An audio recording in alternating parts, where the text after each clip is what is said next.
up and crashing the floor. Two wild Yinzers kicking through the door. Loud like a jag-off at a Pins game fight. Brace yourself, this ride ain't polite. Two dumb Yinzers, loud and proud. Heads in the clouds, voices in the crowd. Chaos brewing, they don't play nice. Hold on to your iron and grab your prime anti-slice.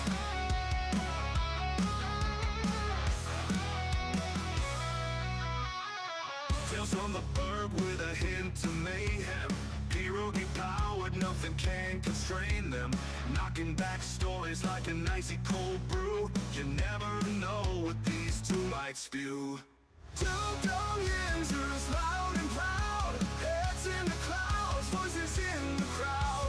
Chaos brewing, we don't play nice. Hold on to your iron and grab your prime anti-slice.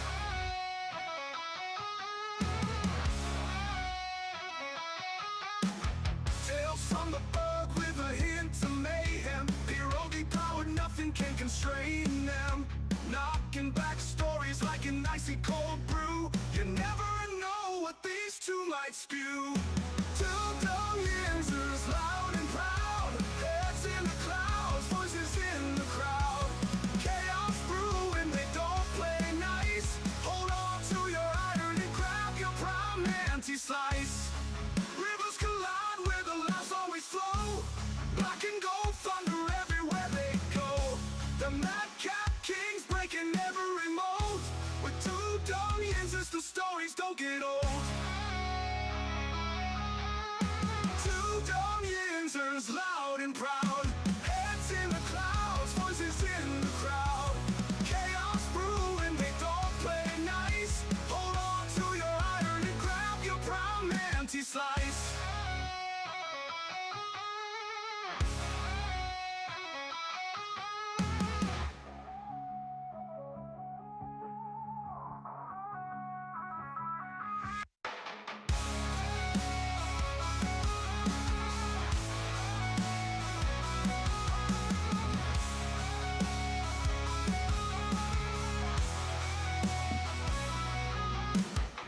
Hey, welcome back, everybody. Welcome back to the show.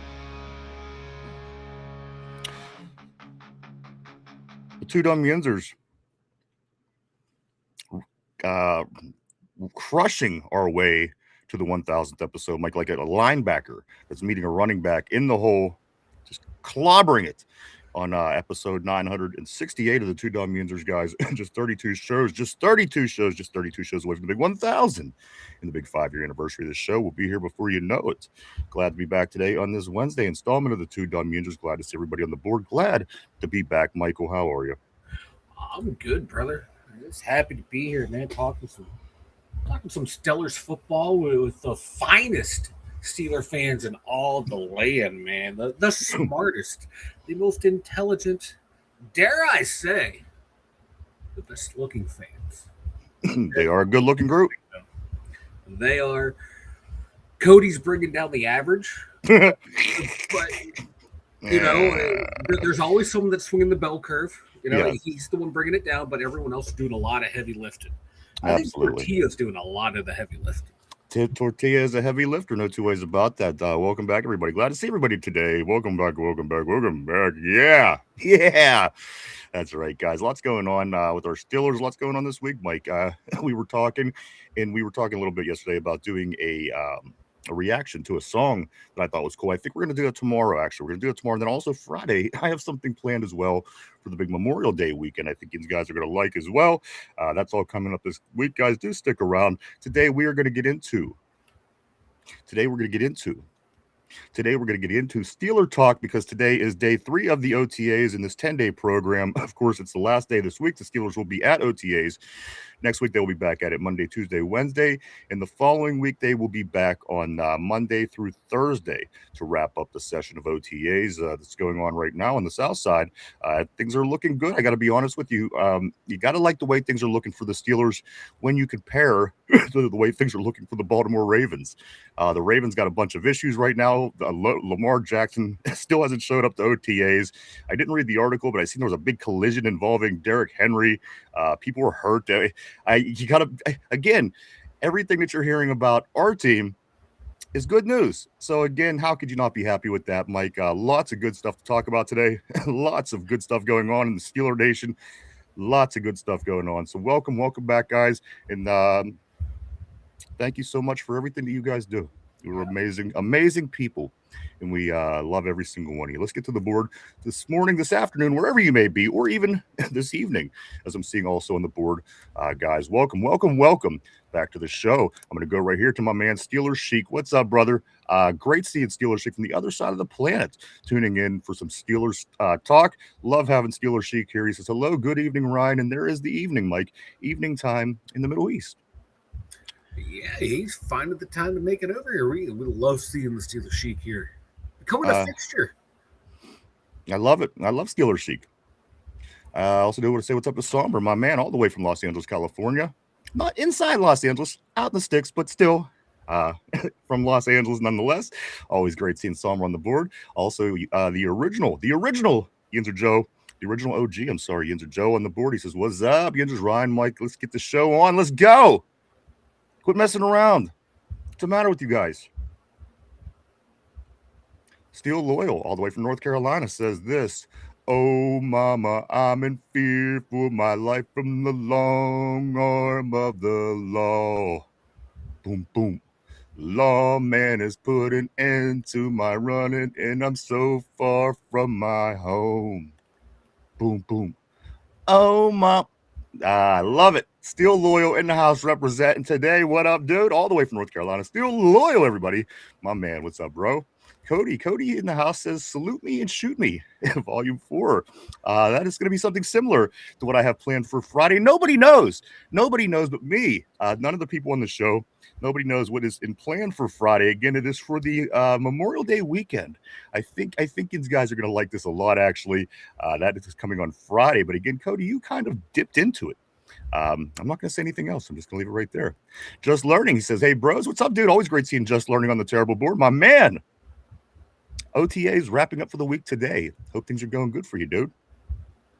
Let's go to Tortilla all the way from Sacramento, California. One of my faves. I mean, everybody's my favorite, but you just, again, you get on every day and you see certain names and it's like, oh yeah, it's time to go. This is my cue. 20 hours in between this and when we do it the last time and we do it the next time. You see a name and you get excited. And again, Tortilla, always great seeing you bright and early on the show. Mike, I couldn't you agree? Just again, everybody is awesome, but you just see a name sometime and it's like, it clicks. It's time to go. It's showtime. You see Cody's name, it's time to click and end the stream. You see Tortilla's name, it's time to bring the energy for my best friend in the world, Tortilla Jackson. Oh, best friend. That's why Tortilla is number 1 on the friends list in permanent marker. Tortilla says, I do lift heavies. I don't know if that's his dating philosophy or what, but Tortilla says he does lift heavies. Steel Loyal says Tortilla definitely carries. Let's go here to us. There we go. Tortilla definitely does a lot of carrying for sure. Somber says, I like lifting the heavies. I like lifting heavies. Cody says, shh, I'm that pretty, motherfucker. I'm that pretty. He says, you wish you were this pretty. Tortillas, he says, heavy tortas. Steel Loyal says, so you lift, Cody? Let's go to Cody. He says, torta lifting. Nah, he don't lift. What's up, Steeler Chic? Love seeing you here on this board, dude. Love having you on the show. Great to see you today, as always. Tortilla says, Cody sneaks tortas onto his oil rig last week. It almost tipped over. Steel Loyal, Diago Pavia, QB1. There you go. I don't think anybody will complain about that here. But you know what? I kind of like the way things were. I don't want anything to change over there. It's been going good for us. You know what I mean? Let's keep the disaster going in Baltimore. It seems to be working for us as we beat the Ravens 10 out of the last 12 times. That's unbelievable, in my opinion. Like, I don't even know if that goes on in other divisions. I mean, it may, to the bad teams, to the good teams. You know what I mean? Yeah. But again, it just seems very peculiar, very odd that the Steelers win 10 of the last 12 games against the Ravens, the big rival. Yeah, good. And people are surprised. The experts are surprised when Yeah. the Steelers beat them every year. They always bring, oh, that's a sweep for Baltimore. Like, when's the last time Baltimore swept Pittsburgh? It's been a long time. It's just comical watching the so-called experts who watch every game, analyze every team, not know the team that we analyze daily, not knowing the rivals that we analyze daily. It's just comical that people like, oh, it's Baltimore, they're going to beat Pittsburgh. Like, where do you even get that? When? I'm trying to remember when. So yeah, Baltimore, keep doing what you're doing, brother.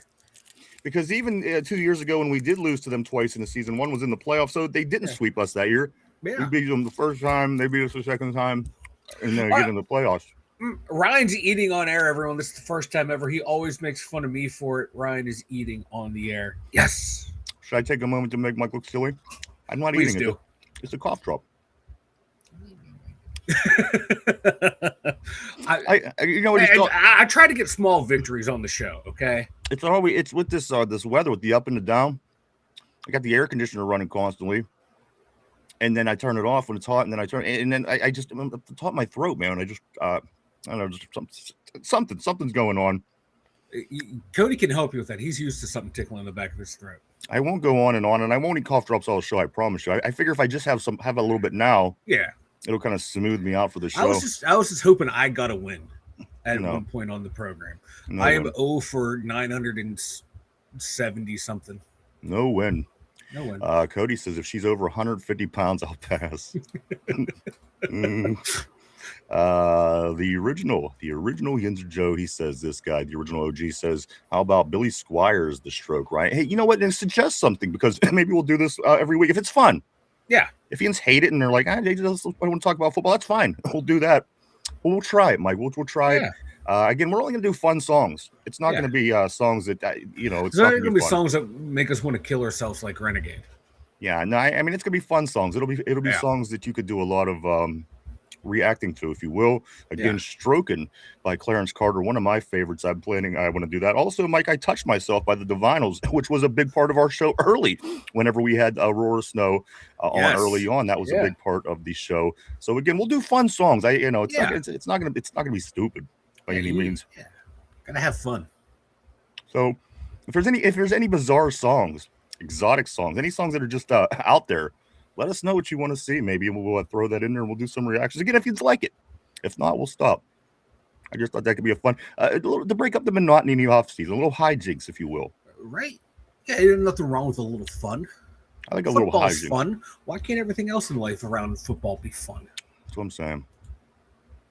Great seeing Lindsay on the board. Lindsay, all the way from Pittsburgh, Pennsylvania. Glad to see you, Lindsay. Let's go right here to Steel Loyal. He says, Tortilla got a game ball early. Tortilla got a game ball early. The original Yinzer Joe says this. He says, Cam Johnson, the GOAT, LOL. Tortilla, I'll fumble it. Don't worry. Let's go down here. Tortilla lifts Mike, Cody says. Nah, Tortilla. Tortilla also says we both lift. Drew Aller, just learning. Just learning says I'm finally out of the doghouse with my wife. Well, that's good, man.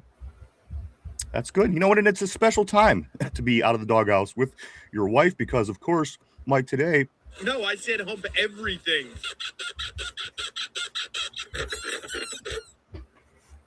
Hump day, baby. That's right. It's hump day. You picked the right time to get out of the doghouse with the old lady. And it's spring. I got to be honest with you, Mike. This is the time of year. I don't know what goes on with the chemicals in my body. I'm like a fucking horny toad this time of year. I just am. Every woman I look at, it's like, oh my God. It's this time of year. It's spring every year. Every year. I've noticed this probably about 25 years ago. When it's spring, my body, it kicks into overdrive. And it's insane. It's insane. Let's scoot down a little bit right here where Just Learning says this. Pavia was the state wrestling champ from here in New Mexico. That's interesting. Maybe a little Sorsby. A little Sorsby could come up today in conversation. We're talking quarterbacks. Let's go right here to Somber. Lost in the shuffle a bit on Monday, but Steelers quarterback Dante Kent was out there just 6 months after his ACL injury. Saunders, and you know what? That's actually an interesting name you brought up, Somber, because I have something today we are going to talk about that does actually refer to Dante Kent in a way. He's included certainly in this so as well. Just interesting that you did bring that name up. Cody says it's okay when he does it. Cody says, just saying. Somber says Steelers linebacker Malik Harrison has changed his number from 50 to 39 for the Steelers OTA roster. Saunders, that's interesting. 39 for a linebacker. Yeah, writing might be on the wall right there, because we had reports early that he was on the chopping block, and when you go from a linebacker from 50 to 39, might not be around much longer. Yeah. Somber says, ooh, 39. Tortilla, damn, Harrison knows he's gone. Just learning says this, wasted years from Iron Maiden. Might take a note. Again, we'll take some different suggestions. And again, if it's fun, we'll continue to do it. If not, we won't. Let's go to Steel Loyal. Steel Loyal says, going to do Malik Harrison edit and use the song Wasted Years by Iron Maiden. Let's go to Ronald. What's up, dude? Always great seeing Ronald on the terrible board. Ronald Albright says, I suggest Mac Davis. Oh, Lord, it's hard to be humble. All right. Taking them notes, baby. Tyrone, JPJ. There it is. Whew. The first time it didn't have the goat. JPJ and Tyrone. The goats are in the house. What's up, guys? Lindsay, yes, Pittsburgh is the best place. I couldn't agree more, Lindsay. Always great having you in the house. Yinzer Joe, how about I like this. I like this, Yinzer Joe. How about Pittman trying to recruit Juju? I know that Mike don't like it, but at the end of the day, he's probably better than whatever else is going to fill the room that's not Bernard, Pittman, or Metcalf.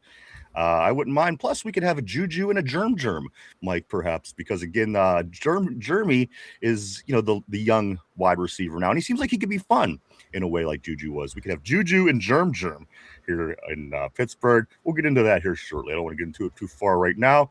Do we really need him? I don't know if I could stand another TikTok drama queen on the team again. Somber, what's a horny toad? I don't know.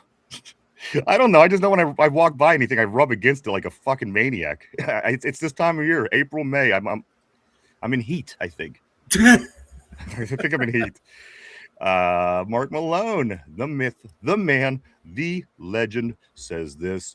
He says, Peaches is humping old Derp with the strap on right now. And you know what's funny, Mike? I tuned into his nerd show on Sunday. And they make fun of him now because they know that he is with the titties, with the no shirt, with that whole situation. So I went on his Aunt Peaches, right? And they did this thing at the beginning of their show. They're like a challenge. You have a challenge, mention a challenge in the messages, and they'll do it. Oh God! And I went on his Aunt Peaches, and I was like, Derpy, come up and grab Nana's Christmas tree ornaments and hang them on your nipples again. See if that will make them laugh. And they liked it. They laughed. And the one dude, he's like, they're Derpy showing his titties everywhere. So it's becoming a thing. It's becoming a thing. It is becoming a thing. And of course, Derpy. a little Derpy soundtrack, a little Derpy sound effect today. Tortilla Jackson, I agree. Yinzer Joe, unless someone gets hurt early, I honestly would not. I don't have a problem with Juju. And again, he's a little bit older and a little bit mature. And again, he's probably better than anybody else we're going to have at number 4 down. He doesn't become a big part of the offense, but he's a viable piece if he does. But again, there's a lot of things that have to happen for that to actually happen. But we do know that Michael Pittman is trying to recruit him in a way. So we'll keep our eye on that. Steel Loyal says that means one of them at UDF, a backer, is going to get number 50. Interesting thought, Steel Loyal. I mean, it's Mike, he was here a couple years. All of a sudden, he's going from 50 to 39. So a little curiosity. That's not a good sign when you lose. If you're a linebacker, if you're not in the 50s or in the 90s, you're probably not going to make the roster. Yeah. 39, that's a safety number. That's a Absolutely. running back. Yeah. Yep. Minka, Willie. Somber. It's Dante, Cody. LOL. Squeege. What up, Squeege TV? Squeege. My man. Always great seeing Squeege on the board. Corey over at Don't Drink That. He says, what's up, guys? I know we filled a lot of needs in the draft, but does it feel like something is still missing, or is it just a dread of the unknown, having a new coach? It might be a little bit of both. And again, we thought we were in great shape last year with the defense, and then we ended up getting plowed all over the field, for the first 4 games. Ran on, passed on. So again, we'll just have to see. We did fill holes, and that's the thing about football too. There's going to be new holes every year to fill. So maybe you're seeing a little bit in advance, and you're seeing some of the writing on the wall and some of the issues that we may have moving forward, Corey. And maybe you're already thinking about that, perhaps. But right now, I'm feeling good. I'm feeling optimistic. A lot of good talk coming out of Pittsburgh about our Steelers at OTAs. Still Loyal says Dante Kent. Lindsay, please, no germ, please. Germ, the virus. The virus. I like it. Let's go to right here. The original OG Yinzer Joe says Harrison taking number 39. Well, having Minka's number isn't a good sign to me. I can't wait to see big Minka play with the Jets.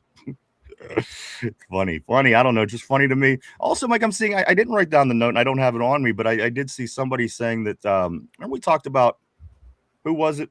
Somebody said that the Falcons are going to wipe us. Tua's going to wipe us in the first week of the season. Yeah. 42 points. 42 points also is what I seen with that article, Mike. I don't know if we talked about it or it was lingering in my brain. But, Mike, they're saying that Tua is going to hang 42 points against the Pittsburgh Steelers to open up the season.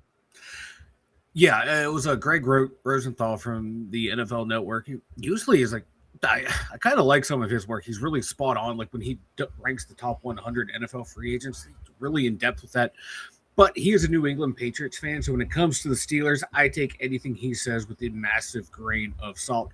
But he also did say in a separate article that Nick Herbig is the most underrated player in the NFL. So I give him props there, but there's no way Tua was putting up 42. And he referenced his time in Miami. Never mind the fact that last year we played Miami and dog walked them, and they didn't put up 42.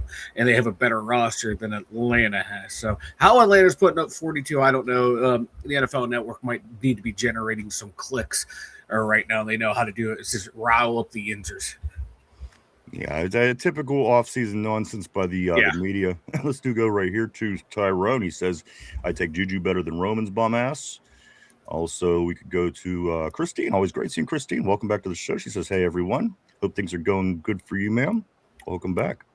Christophus, my man, says this. He says, I heard Jeremy Bernard is shining, in the OTAs. I'm not surprised. That is definitely something I'm hearing as well. He's a quick learner. He's picking it up fast. And he's great to have on a team around him. That is what they talk about. That is what's being talked about at OTAs as we speak. Let's go here to Somber. Somber says those famous derpy boobs. Those famous derpy boobs. Yeah. Yes. Let's go here. Tortilla. They must be trying to confuse other teams who see 50 and change to a pass play. Can you imagine? Can you imagine if we start doing smart things and like tricking people? I don't know. Let's just see. Cody said, I always leave Derpy one comment on the nerd videos. Show us your knockers. Derpy. I'm sure he appreciates that. I know I do. Whether he does or not, I do. So do what you want with that. Let's go to Mark Malone. Mark Malone says this, the Juicer can't run anymore. Really? I don't know. I didn't follow Juju. I just didn't. I seen him go here. I've seen him go there. I didn't really keep up with him, though, so I could be off. Let's go Tortilla. Only got work once. Dude, what's up? Always great seeing John on the board. Dude, he says, afternoon, fellas. Afternoon to you, sir. P. Morton. Hold on. Yinzer Joe is an OG, and I do want to introduce everybody. If you don't know, P. Morton is one of the OGs. And I do have to say this. P is 100% responsible for my beard. P on the board, Mike, is 100% responsible for my beard. He is. I remember that day he made the comment about your beard. We got off. That's when we were filming at separate studios. You texted me like, I got to grow my beard. Yeah, I got to grow. He's like, I got to show P up that I can grow a beard. Because he was making fun. He was like, boy, that's a bad looking beard. Yeah. And you know that's what? Like when mine was in and full and luscious and yours was all scraggly. I've never, I haven't shaved since. No. But P, great seeing you. What's the Aunt Peaches? OnlyFans, for fuck's sake.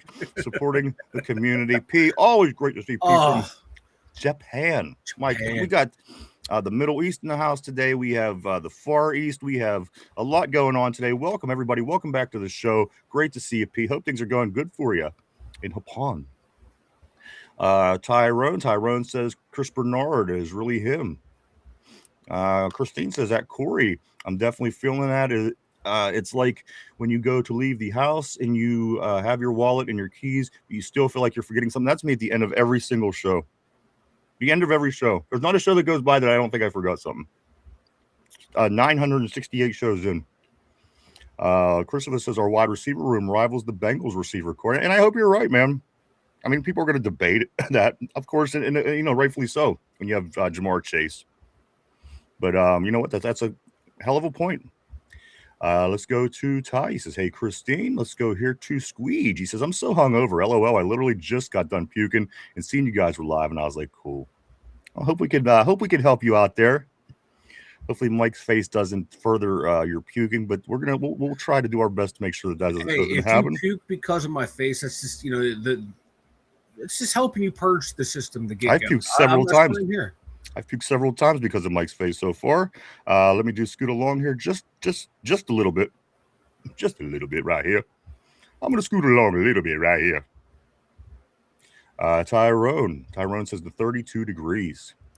It's cooler today here, I can tell you that. I don't know if that's even what he's talking about, but it's considerably cooler, Mike, because it was 90 and 80-something yesterday and the day before. Considerably cooler today here in the Western PA. Christine, hey, Ty. Also, Steel Loyal, he says 4 plus 11 plus 17 equal 32. Steel Loyal, cold ass trip. Trio, he's saying. Lindsay, cold ass trip. Steel Loyal says, I'll be a trip for secondaries around the league. Let's go here. Let's go to Cody. Cody says maybe, or he can throw up two those gang signs.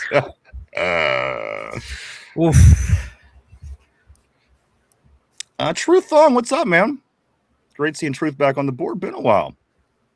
Nice seeing you. Truth, he says, Steelers offensive line is in shambles. A dumpster fire trying to protect a 43-year-old. Always great seeing Truth on the board, my man. Hope things are going good for you through this offseason. Tater Tart even in the house today, Mike, all the way from Northern Ireland. It's today's International Day on the show. Right? We have everyone in. We just need my man Sosh. Sosh will be in from Switzerland here shortly, I'm sure. Let's go to Tater. Hope things are going good for you. I got a couple things I'm going to say to Tater, but I'm not going to do it right now. Cody says, damn P and Sticky B. Mike, Sticky B. That's another one. I haven't seen that. Yeah, that's right. What you know about Sticky B? Sticky B will be here in time for the regular season. I think that's with a lot of familiar faces come popping up, man. You know it's getting close to the regular season. I thought, Mike, I thought about Sticky B too over the offseason at some point. I was wondering, but very interesting. Sticky B, yes. P. Morton, guys, everybody, welcome back. The original OG Yinzer Joe says Juju can run block and hit like a mofo. I like that. Aaron Jade with the Rockets. Always great to see Aaron on the board. Here we go, Steelers. That's right, Aaron. Welcome, my friend. Welcome back to the show. I'm going to go here too, and I want to say welcome to Lizette Figueroa. Lisette says, gang, and this thing got locked out on my computer using the Mrs. account. It was torture on the outside looking in. Jamal, my man, always great seeing you, brother. Always great seeing you. We missed you, man, and we were even a little skeptical because we thought that you might have been messing with us on the other day, which I'm not going to rule out just yet. But I'll wait till you get back to your account so we could have a conversation about it. I think it might have been you messing with us, but if it wasn't, that's cool anyway. But glad to see you, Jamal, my man. Hopefully things are good for you in Texas. I know there were some storms, just depending where you're at in Texas. I know the storms were really bad down there last night. Let's go here to P. He says, good to be back. Looking forward to another frustrating season of meh. At the end of the day, ain't that usually what it is? But at the end of the day also, we had more successful seasons than anybody else, if you think about it. Think about how lame, oh my God, we can't win a playoff. Just think, though, nobody has reached the finish line as many times as we did, with the exception of New England. So, it's not it's not terrible. We love our squad. We get to watch them play. And the reality is you can't win every year. So at the end of the day, guys, it is what it is. And we're the best. So it might not show every single day. It might not just show every single season. I'm sorry. But at the end of the day, and it's not in that era. It's not in that grounds, Mike, where you say, "Well, my Browns won the Super Bowl in the fucking 30s, whenever the hell it was." This is legitimate Super Bowl football. So again, at the end of the day, we've had more success than anybody else. That's the way I like to look at it. If we're frustrated, think about how they feel. The teams that don't get it done. Think about the teams that never been to the Super Bowl. So again, P, my man, I'm glad you're back. I'm glad to get into some Steelers with you. It's been some time, my friend. I hope life in Japan is treating you well. I'm sure you're the tallest one by far over there, but I'm going to continue on the board. Let's go here to. And they're short, Mike. They're little short. They people. are. I know. I was just picturing. Little miniatures. What if P's like actually shorter than them all?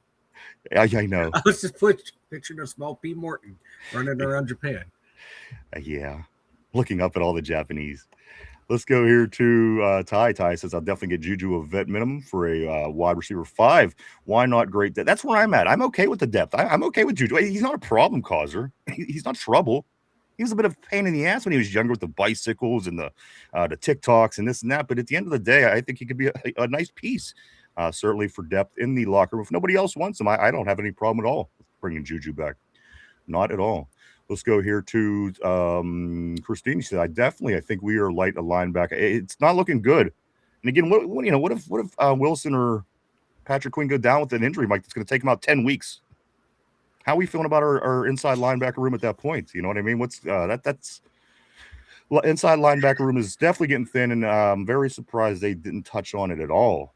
Unless they're hoping Peyton Wilson's going to take a huge step forward. Someone like Carson Bruner and getting more playing time, getting him into a rotational mix right there could be a thing that he was a special teams demon last year. He's not afraid to put his nose in there. Maybe he's someone who can get in there and take on guards and to help, do something in the run game. Just go flying up in there. I'm like, hey, I might not tackle this guy, but I'm going to take this offensive line with me, and that's going to allow someone else to swoop in. He could be a piece. We don't know how it's going to be deployed, but he's someone I want to take a longer look at. Absolutely. Let's go here to Lisette. To Jamal. Jamal says, no Juju. No on the Juju. He don't want the Juju.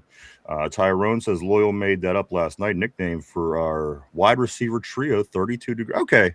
Now that there's some context to it, it's not just random words on the board. Okay, that's not bad. Not bad. 32 degrees. Let's go here to Christine. She says, I hope it's not bad Juju to get Juju back. I hope it's not bad Juju to get Juju back. I like that. Good quote by Christine. Also, let's go to Tyrone. We could use another vet guy for depth. Juju or Deebo Samuel. I'll take That's what I'm saying. For depth, I have no problem at all. People like him. There's a lot of people in Pittsburgh that's like, no, break away. But at the end of the day, I think that he would be fine. I don't foresee any problems. He don't bring problems. That's the thing. And if he's lower on the depth chart, I think that's kind of perfect.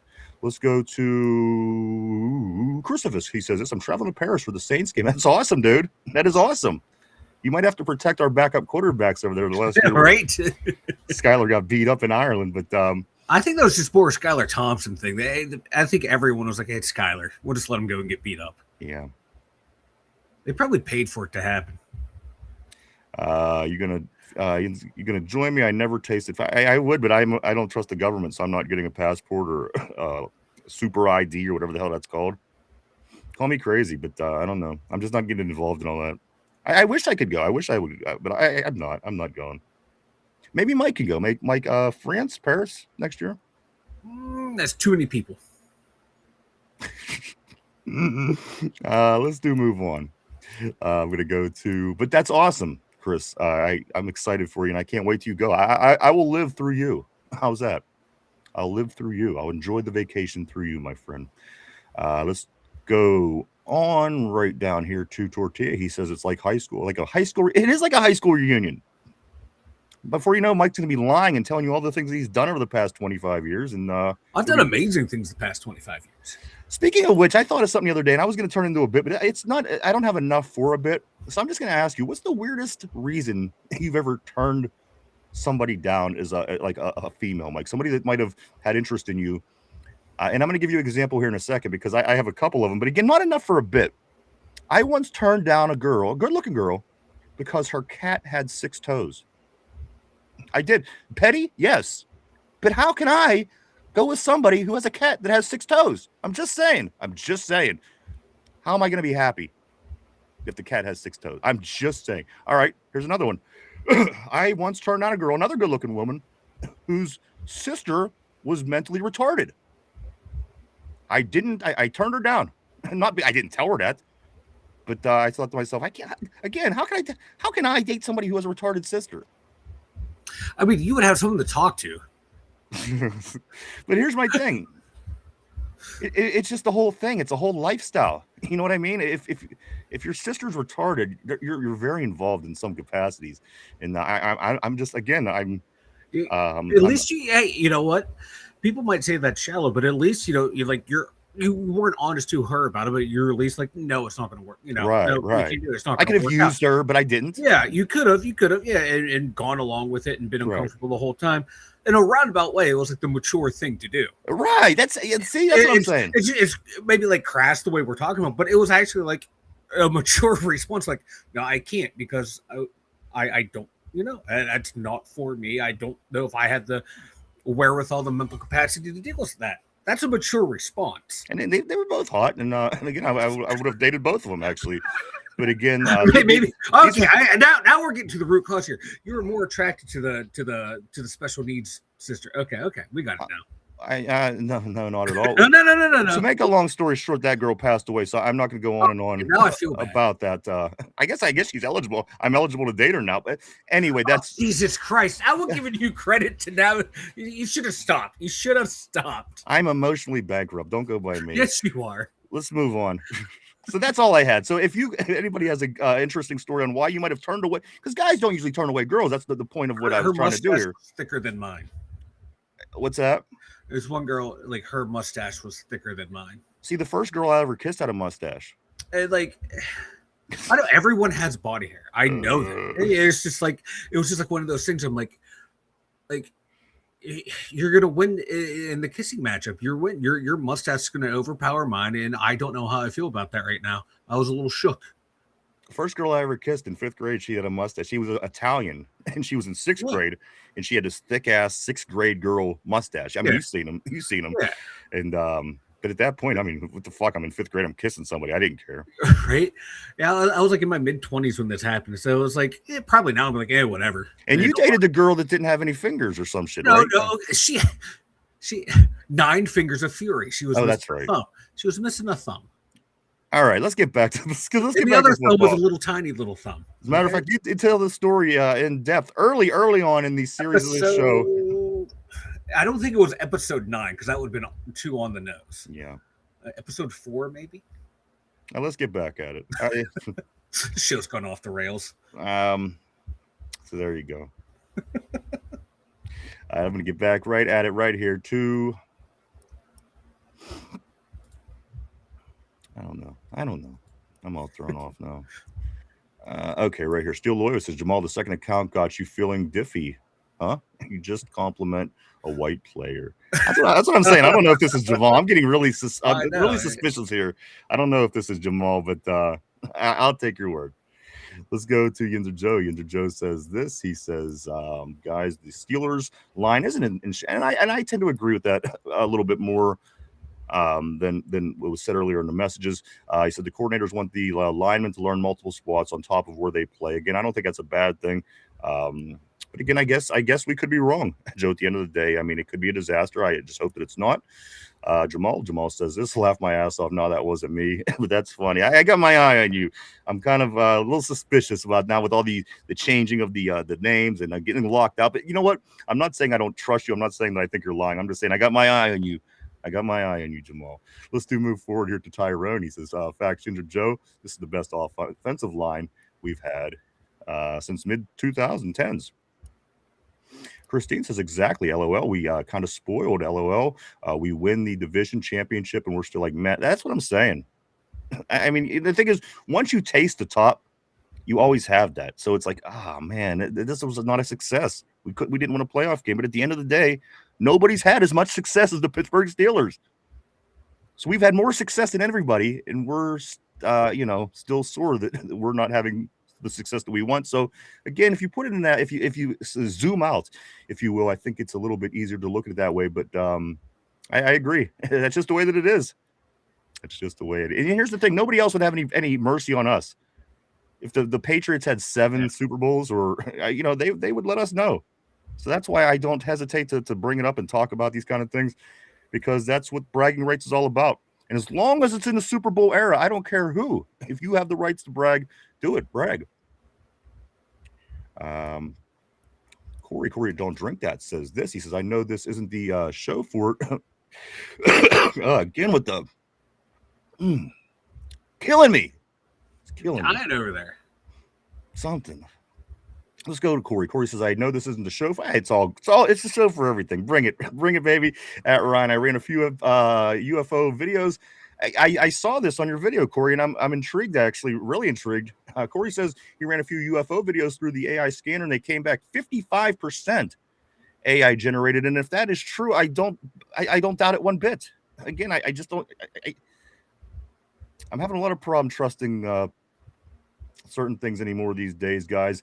But here we go. He says this because I think the files came out to promote disclosure day coming out on 6/12. It's possible you do follow up on it a lot more than I do, so I take your word. I kind of follow it through you in a way. I see your videos. I popped on the other day. I was listening to what you were saying, and again, it's who knows what the hell's going on out there. Who knows? Let's go to Cody. He says, you got locked out of your account. That was to Jamal. Right here, Robert. Always great seeing Robert in the house. He says this, our Steelers will be kicking some serious ass this year. Too many Debbie Downers here. And you know what? I agree. I agree for both of those points you made. I think we are going to kick some ass this year. And I think that by nature, we are Debbie Downers because, again, we haven't won a playoff game in 10 years. And again, for whatever reason, I don't care what they are, you are going to be down. And but there's a certain optimism that comes with being a Steeler fan right now, Mike. I think you feel it. I think I feel it. I think the board, even though we are in that Debbie Downer mode, there is a bit of optimism. You're starting to see things. Again, we could be the Baltimore Ravens, guys. Lamar still hasn't showed up to OTAs. Derrick Henry's running into people. I don't know. Again, I don't know the extent of that story, but it seemed like there was people injured by this little incident. So, again, I like our problems right now. We'll take it. Ty says, we go into the Super Bowl, baby. That's what I want to hear. That's what I want to hear. Can you imagine, guys? It's not out of the question. I think we got as good a chance as a lot of teams do. We just got to come out and play good football, play smart, don't make the mistakes, and do the little things well. Yeah. There's a shot, we're one of the, like I keep saying, we're in that nebulous middle of the pack, but I think we're really close to breaking through that nebulous middle to being a team that can consistently threaten the top teams in the NFL. Because, everyone wants to just focus on what we're doing at the quarterback position. But, quietly for the past 5 years, Con and Weedle have been supplementing this roster. Yeah, you're seeing a lot of veterans coming in and out. But, you got younger guys through the draft coming in. Guys that they brought in via free agency that we thought, why would we get this guy? They're key contributors, looking at people like Deshaun Elliott. Jalen Ramsey isn't that lockdown number one we thought, but guess what? He found a nice little role as nickelback in just that rover throughout the defense. Then you get someone like Jamel Dean, who could be a cornerback number one on most teams in the NFL. They've done a lot of sneaky good things that, one, the local media isn't talking about, and two, we definitely know the national media is not talking about it because it's not the sexy story. This team is priming themselves up to being good for the next goddamn 10 years now. It's just, can we get that quarterback in place to do it? But right now we have a really good team to be really competitive. They're doing it right. That's the thing, Mike. It's something that you notice even back into the Tomlin era, the way they started rebuilding this team, the way Omar Khan and Andy Weedle and Tomlin started, Mike, the project they started was right. It would say whatever you want about whatever, but the project they started was right. This is how you build a football team. You get the line, offense and defense, and then you work out. In Philadelphia, again, I hate bragging about this team. We're talking anything good about Philadelphia in any capacity, but this is how they build a really good team. And you get a guy that isn't quite a again, say what you want about. I'm not going to have a Jalen Hurts debate today, but I don't think he's the best quarterback in the world. He plays a very good quarterback at times, and he's a damn good football player. So I'm not taking anything away from Jalen, but you're able to take somebody, Mike, and put him in that spot. It could have been a lot of different people, not just Jalen Hurts. They could have certainly filled in that spot and became highly successful as he and the Eagles were able to do. Just the way you build your team, very Steeler-like through history until somewhat recently, Mike. Again, I like the way that Kahn, Tomlin, and Weedle started this project about 4 or 5 years ago. I think you're going to start seeing the fruits of it this year and beyond. And again, you'll notice that once this line does come together, like the Fanekas and the Marvell Smiths and the Max Starkses and everybody, like there, you'll notice they're here for a long time. People will stop complaining about the offensive line, and we will have an advantage that a lot of teams don't have because they're building their teams other ways. But Mike, I for one is you're not seeing the results just yet. This is the way to build your football team. Yeah, and speaking of Jalen Hurts, like he's the perfect example of I've been saying, get that point guard out there who can just facilitate the offense. Yeah, right. He's that guy. And he's a smart guy. He's smart guy. And his two best games were both Super Bowls, the one he lost and the one that he won. He's not a great regular season quarterback. My God, you're wide receiver 1 or wide receiver 2. He's reading self-help books because you can't get him the football. Yeah. He's not a great regular season quarterback, but he does enough good things to help you win. And he knows when and where to get the ball to what players. And they have a good line to rely on their running game, which is what we're building towards. They have a good defensive line to disrupt people. That's what we're building towards too. So there's a really good foundation there for this Steelers team. And if you just get that one guy who can just run the offense, not lose you a game, but can win you a game here and there, you're going to be in a really good spot. For sure. I'm going to grab a couple more messages, Mike. We're going to get some topics and then back to the messages. A lot of Steelers talk to go into today, Mike, as it is day 3 of the 10-day program. Again, wrapping up OTAs today for the week. Be back at it Monday, Tuesday, Wednesday. That's right, Memorial Day. They'll be back at it for 3. And then the following week, they will be playing. They'll have 4 days of OTAs for the 10-day program here in Pittsburgh, guys. Let me grab a few messages here as we do scoot along. Lindsay says, yes, we can win a playoff game, though. Can we win a playoff game, though? That is the question. And you're right, Lindsay, and as confident and as optimistic as I'm feeling, that is going to sit in the back of our heads until we do win that football game, until we do win that game in January, because it's been so elusive. It's been that monkey on the back, if you will. We just cannot get it, and it's been bad since. I mean, it's been a lot of blowouts, so there's always going to be in the back of our minds until we get it done, until we get that win in January. But once we do, you know what, you build off that, you get that momentum. But again, I don't think that there's a one of us that's probably going to easily be able to go into January this year into a matchup and just not have that thought in the back of our minds, because again, it's just happened. And you know, it's going to take not happening before we could change the way we think. So Lindsay, that is the real question. Christopher says, I can't wait to see you Yinzers in Latrobe. Yes, absolutely. I remember my friend. He says beers food truck is on me. I tell you what, we'll get the beers. We'll get the beers. We got our Duquesne Pilsner people that'll be there, and it's a deal. I can't wait. Also, Chris, we'll take you up on that. We'll get the beers. How's that? Let's go to Sommer. Bruner packs a punch. I can see it. He's a hitter. His dad was a tight end. He's a hitter. I like it. Mike, who would have thought? Tight end.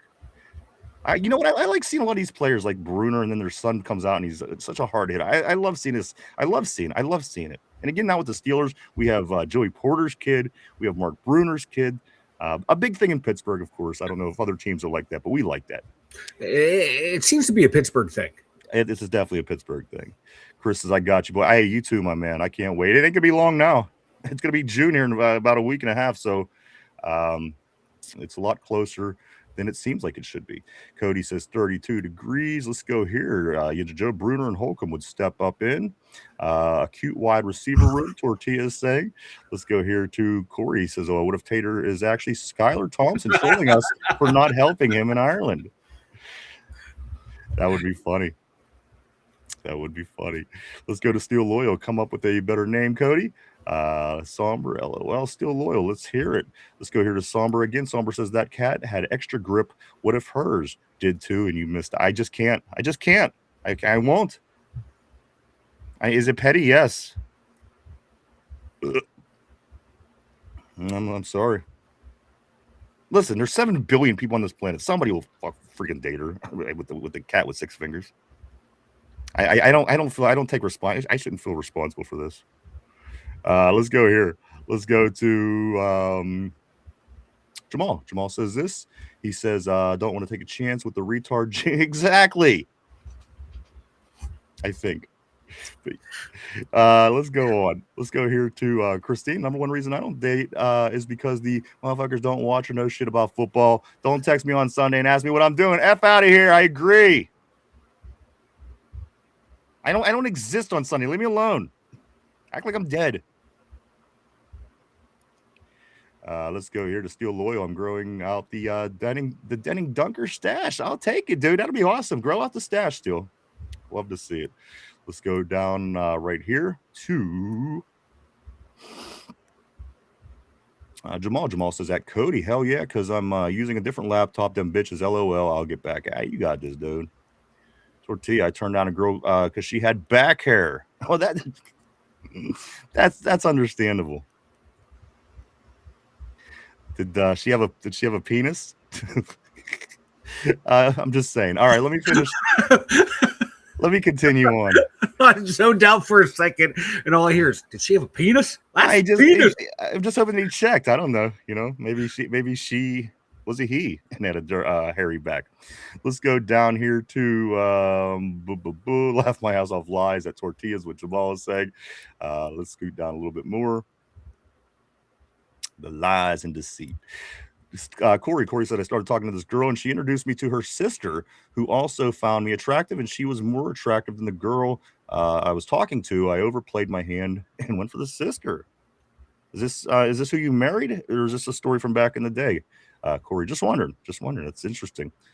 Let's do scoot down a little bit more right here.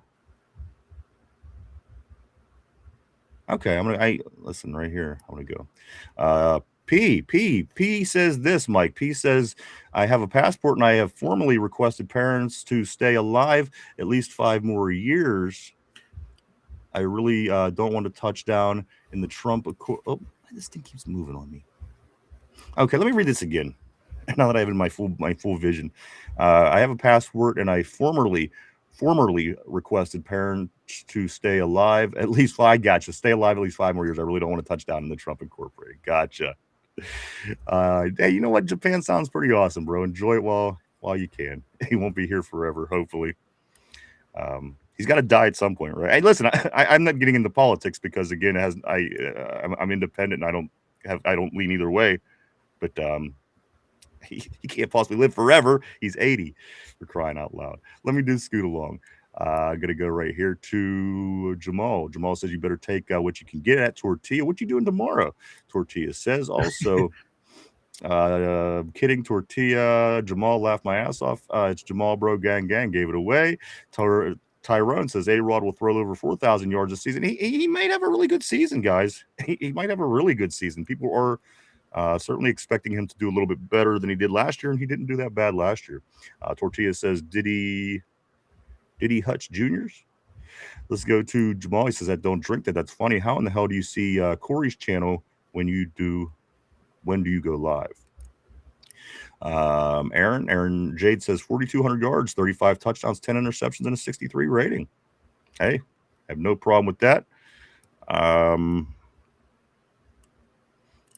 Joe, how come no one is asking about where the Darnell Savage signing is? I think Darnell Savage did sign, didn't he? Nope. No, Savage. Who am I thinking? I'm thinking of the rookie. Sorry. Yeah, Darnell Savage. Well, he's having a hard time finding somebody to pass his physical, if I'm remembering right. Isn't that what RB was telling us? That's the last I heard too. Is he still has not passed that physical? So it's looking like he's not going to be here. Yeah, and again, if it's that much of a problem, so be it. You know what I mean? If his injury is so much of a problem that they're having problems finding people to pass him for physical to play, you probably don't want him. You know, I'm just saying. He seems like he might have some issues there with injuries. Let's scoot here. A couple more, and then we're going to get back to topics here. Jamal says, I'm starting to feel a little more optimistic about the squad, though. Now, A-Rod is – and I am too. Love it or hate it, you got to feel optimistic that he is back there. And, again, probably the best hand that we could put on the put forward right now. Just where we're at. So again, I'm right there with you. Lindsay says this: does Lamar want paid again? Why isn't he there? I do think that he wants paid again, if I'm not mistaken. I could be wrong. Ty, I'm sorry. P says this: I turned down a mother of four with triple G's at my first college job at McDonald's. If I had not been a virgin, I would have known enough to have gotten some head in the broom closet. Welcome back, P. I missed P. Great story though. Let's go right here to Mark Malone. We are contenders. I couldn't agree with you more. Squeech says hearing about retarded sisters and mustaches being turn off is helping my hangover, laughing my ass off. Let's go to Christine. What's the name of your channel again? Don't Drink That. I think it is Don't Drink That. Go check them out, Christine. Lots of good stuff. Aaron Jade, here we go. Steelers with the Rockets. Love it. I'm going to grab two more. I swear to you, and then I'm going to get to some topics here. Let's go somber. The pieces look promising. Now they just need to put it all together. Christmas, I will be staying at the Foggy Mountain Lodge. And okay, for sure, for the duration of training camp at Latrobe. I love staying there. Gotcha. Won't be long now, brother. Tyrone says, Lindsay, I think he is. I hope they do. We will get our quarterback next year. We'll be ahead of the game. Yinzer Joe says, with the better offense and if the defense communicates well, which we're finding out was a problem, I don't think they'll break down in coverage. Two more. Lindsay, he says this. Lindsay says he does want paid again. Didn't he just want paid 2 years ago? Tyrone, not sure. I think he up for the contract though. And Ortia says they didn't get him much help. All right, here's what I'm going to do. I'm going to go to some topics, Mike. Let's get into it. Let's talk some Steelers. Yeah, there it is, Christine. Don't Drink That, the podcast. Don't Drink That podcast. Go check them out. Like them and subscribe. All right, here we go, Mike. You know what we talked about yesterday? What was Chris Sims saying yesterday was fucking annoying. We're going to lose the last 9 games of the year or some shit. No, that was Orslowski said we're going to lose 9 in a row. Sims is saying third-round draft pick Drew Aller is in danger of being cut. He'll be cut by the end of the summer is what he was saying. Yeah. Well, get this. You know how with these Sims and these guys, you just kind of get annoyed over and over and over by the dumb shit that they say. Chris Sims, Mike, Steelers have the best receiving core it has had in 10 years. Mike, Chris Sims, Steelers have the best receiving core that it's had in 10 years, in a decade. Chris Sims, Mike, I don't disagree with that. But at the end of the day, where are these guys sometimes? It's constant Steeler bashing. Now we have the best receiver. I mean, unless that is kind of a side shot in a way saying something else, I don't know. But Chris Sims, this is the best receiving core, Mike. Again, how can it not be? We've literally been playing with one receiver for 3 years.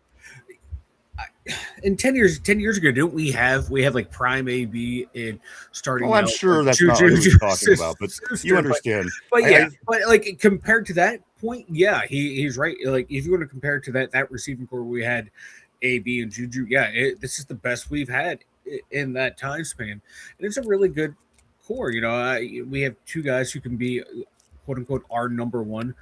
Jeremy's a really good number 2.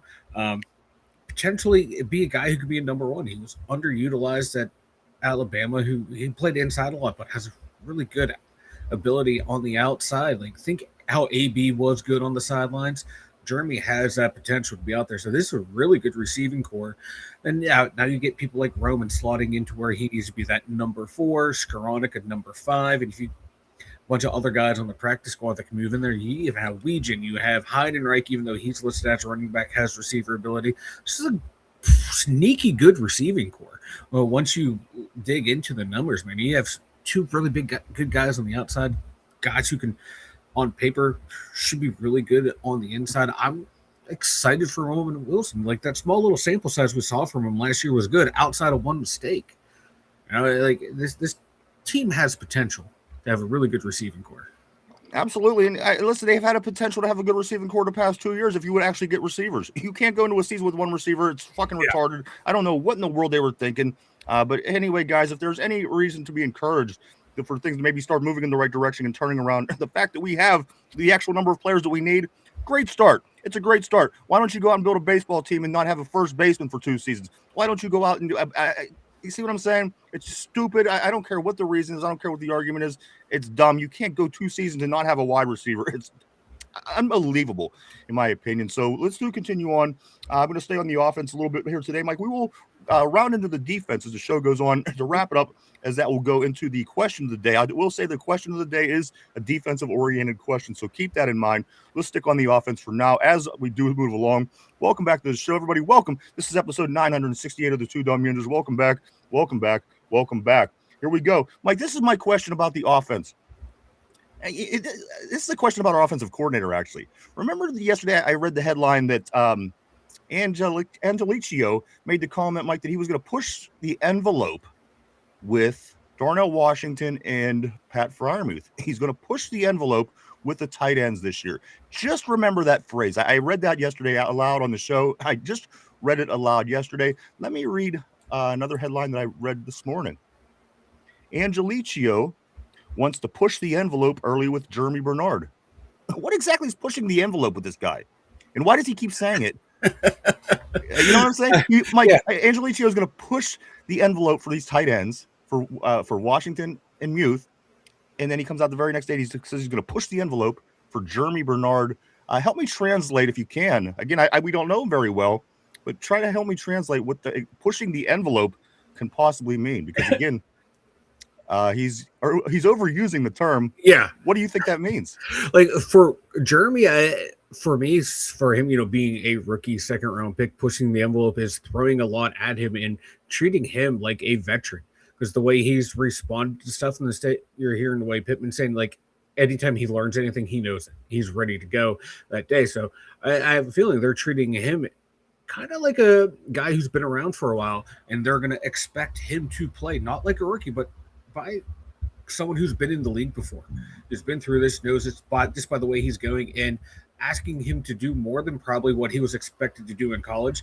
And I think that's probably what he's asking for Freiermuth and Darnell. I want you to do more than you've done in the past handful of seasons with these shitty offensive coordinators. Like Freiermuth, we saw what you did with Big Ben. We want you to do that again. We want you to be that type of player again.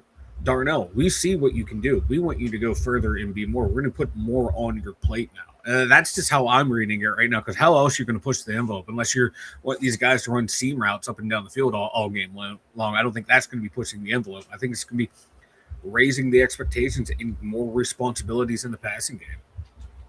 A couple other things, Mike, also from Angelicio. Listen, that's going to be easy to say at some point. It's just not yet. I still have to think it out and say the syllables out in my head. Like Angelicio does say this as well. Aaron Rodgers truly amazes me. Mike, our offensive coordinator is blown away by what he's seeing from Aaron Rodgers so far in the OTAs. Again, only day 3, but Mike, he's locked in, professional. He's Angelicio is talking about, he just knows shit the players don't know. Just from being there, doing that, been there, done that. He's going in his 22nd season. Mike, again, offensive coordinator, thrilled with Aaron Rodgers. So again, just more good news out of camp, out of the OTAs. And again, compared to what's going on in Baltimore, I will take this. I'll take this every day of the week, Mike. Again, more encouraging news. And this isn't just. Listen, I believe it. I believe Aaron looks great. I believe he came in and is sharp because he did that last year. There's not a doubt in my mind. Again, it annoyed me. I didn't like to process how this whole thing played out, and you guys are aware of that. But at the end of the day, Mike, he did come in, he locked in, he stepped in, and he's amazing, our offensive coordinator at the end of the day. So again, just more positive news out of Pittsburgh camp, out of Pittsburgh OTAs this week, Mike. And again, I'll take it any day, especially you hear of all the BS going on with other teams, more specifically our big rival right here in the AFC North, Mike. I'll take this any day of the week. Me too. And I think Angelico is the one who said this as well. Like, he's been a good mentor to the young players. Yes. Yeah. And just in the, the 2 or 3 days that they've been there. And that's what you hear about Rodgers. Like, if you're wanting to put in the work, he's going to help you along the way. He's not going to hold their hand, but if they have questions to ask, he'll answer them. In film study, he'll help them. And like RB and I were talking off air, like, if I want those two young guys, I'm watching what Aaron Rodgers does on the practice field, and I am mimicking his movement because that's the way McCarthy wants you to move. I just sit there and watch what he does, and Aaron, he might be an aloof guy, but he doesn't cheat the game. You see, like some star players, they'll cheat the game. They won't put the effort in the practice. You can see Aaron Rodgers puts the effort into the practice because you're not going to be an all-time great if you don't. So being a mentor that way, just by doing the little things right, and that's going to rub off on the two young quarterbacks. Yeah, I agree. Again, yeah, I agree. I'm excited. I'm excited about what I'm hearing. Let's see if there's anything else that we can find here as far as camp that gets us excited. I do find something right here, as a matter of fact, Mike. Troy Fatanu. Troy Fatanu says this quote, "It's like we never left, not in the sense that the playoff game that they played last, but in the sense we picked up right where we left off with Aaron Rodgers." Again, just talking about the confidence of the team. There's not, Mike, again, just good news from Pittsburgh Steelers camp or OTA. I'm sorry. Yeah, you like to hear that. Oh, God, we got to go through another 18 seasons with this. Oh, God, it's going to be so. No, they're excited that the old man's back. They like him. They'll rally around him because they know he holds them to a high standard, and they don't want to let him down. And they don't want to let themselves down. Like I just like the way last year and this year they've all bought into each other. They had a good foundation last year, and hopefully this year they can build upon that foundation, and with that new coaching staff too, take it to a whole nother level. Because you can go back and watch the games last year. It's frustrating, but there are times you see a glimmer of like what could be with Aaron Rodgers, this line, and some of these weapons. Yeah. And if now you have coaches in place that are hopefully better than the last coaches, that should give you a whole lot of hope and optimism that this offense is going to be a really good offense. I'm just going to grab Somber real quick just off the top here. He says Troy was mainly talking about the cadence with that. Absolutely. I mean, that's huge. That's huge. To be able to come in and everything's still feeling good and everybody's still right like that again. Just another advantage, I think, for the Steelers. Let me grab Tater. You know what? Let's talk about a few other things before I grab Tater. I got something for you today, Tater. You just wait. Aaron Rodgers, guys. Here's another thing that's maybe talked. Maybe Aaron thought about as he was trying to decide if he was going to come back for his 22nd season. Like Aaron Rodgers likely to leap over Peyton Manning on the all-time touchdown passing list this season, Mike. Peyton Manning. Again, say what you want about old man Rodgers 2.0, Tater Tard on the board. At the end of the day, I don't remember Rich Gannon 2.0 passing Peyton Manning at any point in his career. So there you go. Again, your ignorance shines bright like a star. A couple of things I do have here for Tater Tard, though, just to kind of show you that I still love you, Mike. This is my issue with people like Tater Tard. Okay, and I love you, Tater Tard. Don't get me wrong. I give you a noogie and a wedgie just like anybody else. Believe me. Here's my thing. Tater fighting for the belt tonight. If you know, you know. All right, guys. So here's my thing. We win consistently. Okay? But don't have playoff success as of late. Okay, bear with me. Mm-hmm. All these other teams, with the exception of one or two, they don't win consistently, and they don't have playoff success, and they don't have the Lombardis to back it up. How are you going to come at us, who has constant success? Literally, our record proves it for the past 25 years. Who has constant success. We win consistently. You don't have playoff success. We're not having play. So how are you going to come at us for not having playoff success if you're not doing anything? And at the end of the day, we've been down. We still have 6 trophies in our case. How many trophies do you have through the first 60 years of Super Bowls? So this is my argument against people like Tater. Again, I love you, Tater. I do. I'm grateful that you're here. But at the end of the day, I think that's what they're just trolling. Because if you look at things logically and sensibly, Mike, we're in a way better situation than most of the teams in the league. As much as we hate to admit it, as much as we want to say, well, the playoffs hasn't been working. Well, guess what? Again, with the exception of a couple other teams that are actually getting it done, Everybody else is in the same boat. However, they're not winning consistently like we are. Regular season's not, regular season loss win record. You're not having the playoff success that you're making fun of us for not having, but yet you don't have the trophies either to even do that. So again, I just want to say that I wanted to say that to you, Tater. I thought about you yesterday. I was doing something that thought crossed my mind, and I was like, I want to tell Tater, Mike, and it goes beyond Tater. It's beyond the clowns. It's a lot of teams. A lot of teams will give you that shit, and the Cowboys, they don't consistently win. They win, but they're another group of fans that just have nothing but good to say about the Steelers. So that I just wanted to share that with you, Tater, to help maybe help you along. And I think by your attendance here in the show, I think that you might be learning. I really do think that you might be learning and turning in the right direction in your life. And I encourage that for you, Tater. I think being a Steeler fan would be the best thing for you, because I don't know anybody that's ever really been excited about being a Browns fan. I don't, Mike. What a group of fans. Yeah, I was gonna say in the past 20 years, the Steelers are 201, 122-2. That's third. That's third in the NFL. Yeah, how many wins you got, Tater, over the past? How long is that, Mike? 20 years. How many wins? You know what? That's pretty much the Cleveland Browns' whole career, or the whole stretch, because this team didn't start till '99. So I know over the past 20 years, the Browns are 118, 241-1. Wait, what are they? 118, 241-1 for a 3.41% winning percentage. That's what I'm saying. Tater, come on. Yes, you have. Oh my God, you have a playoff win more recently than us. Congratulations. Yeah, we've been slacking there. How's all that? In the past 20 years, we're a pretty good franchise. More recent than us literally means nothing. That's just a time frame. Yeah. Have you ever won it? Have you ever finished better than us in the past 40 years? So again, like, it's just stupid Cleveland logic that even creates these conversations and these arguments. Browns fans go into a season hoping to have a winning season.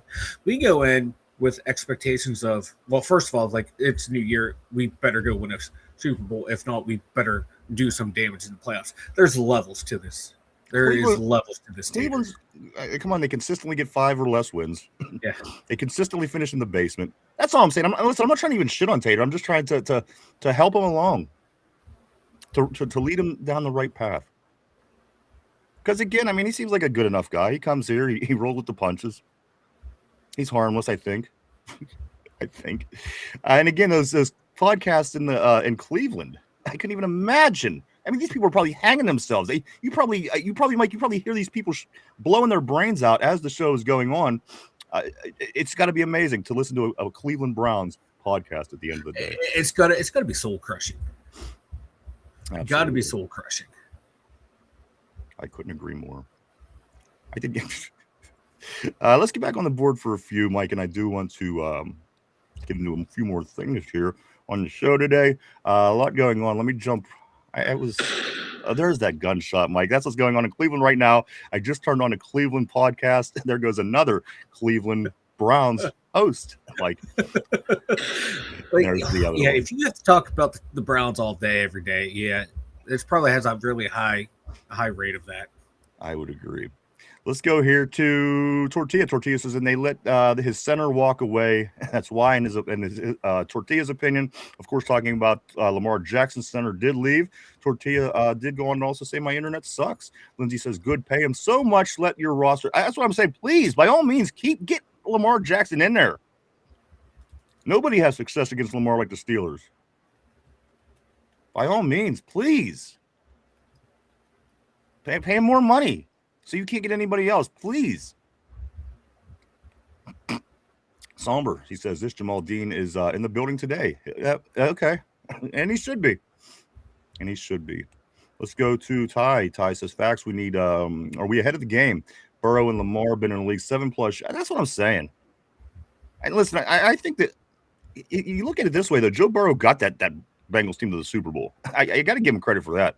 Yeah. But Lamar, with all the accolades and everything that they throw, and he's this and he's that, and he's the best, and he's blah, blah. I've seen nothing. Like, he's done literally nothing.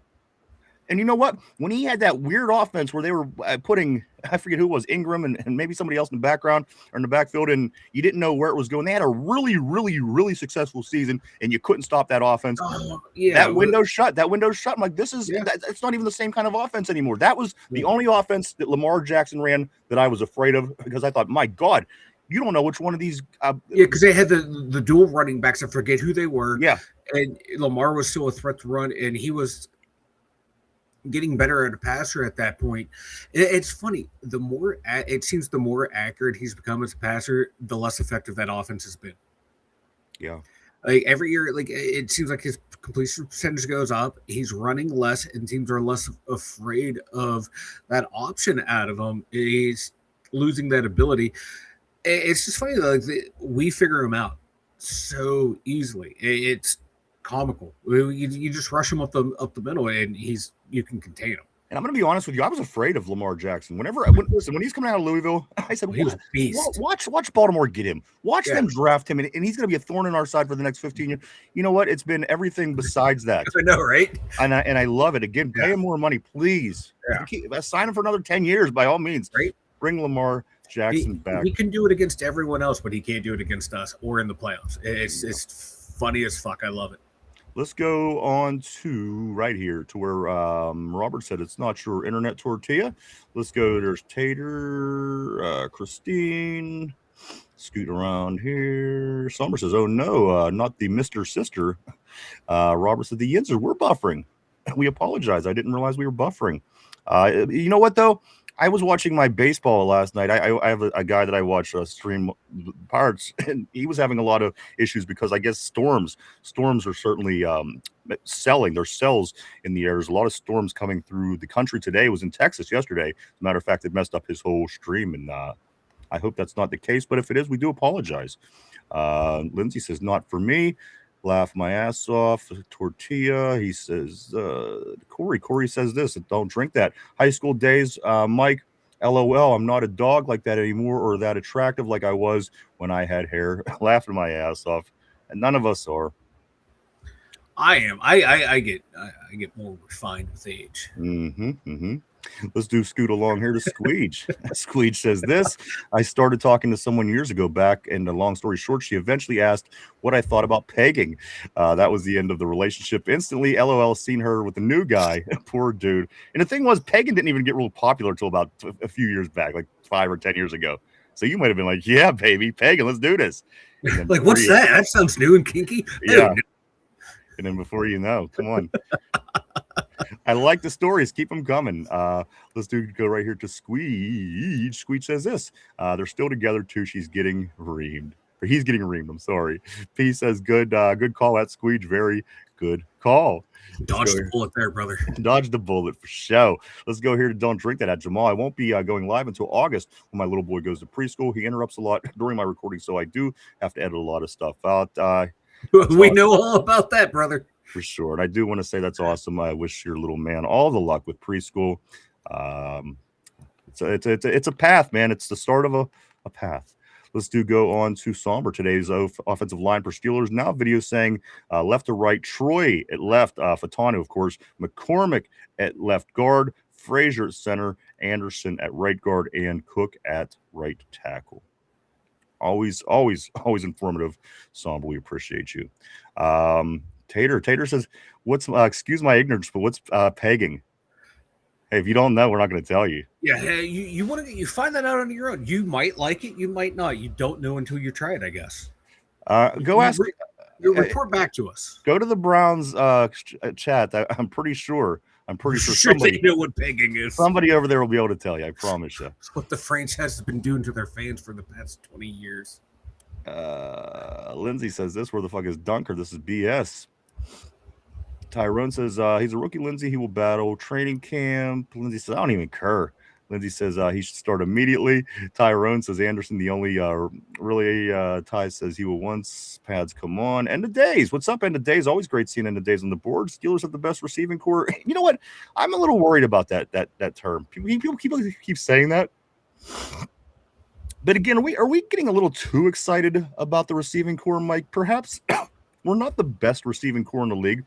Perhaps again, we're just assuming that it's going to be that way. Mike, is there a chance that that this isn't as good as we think that it's going to be?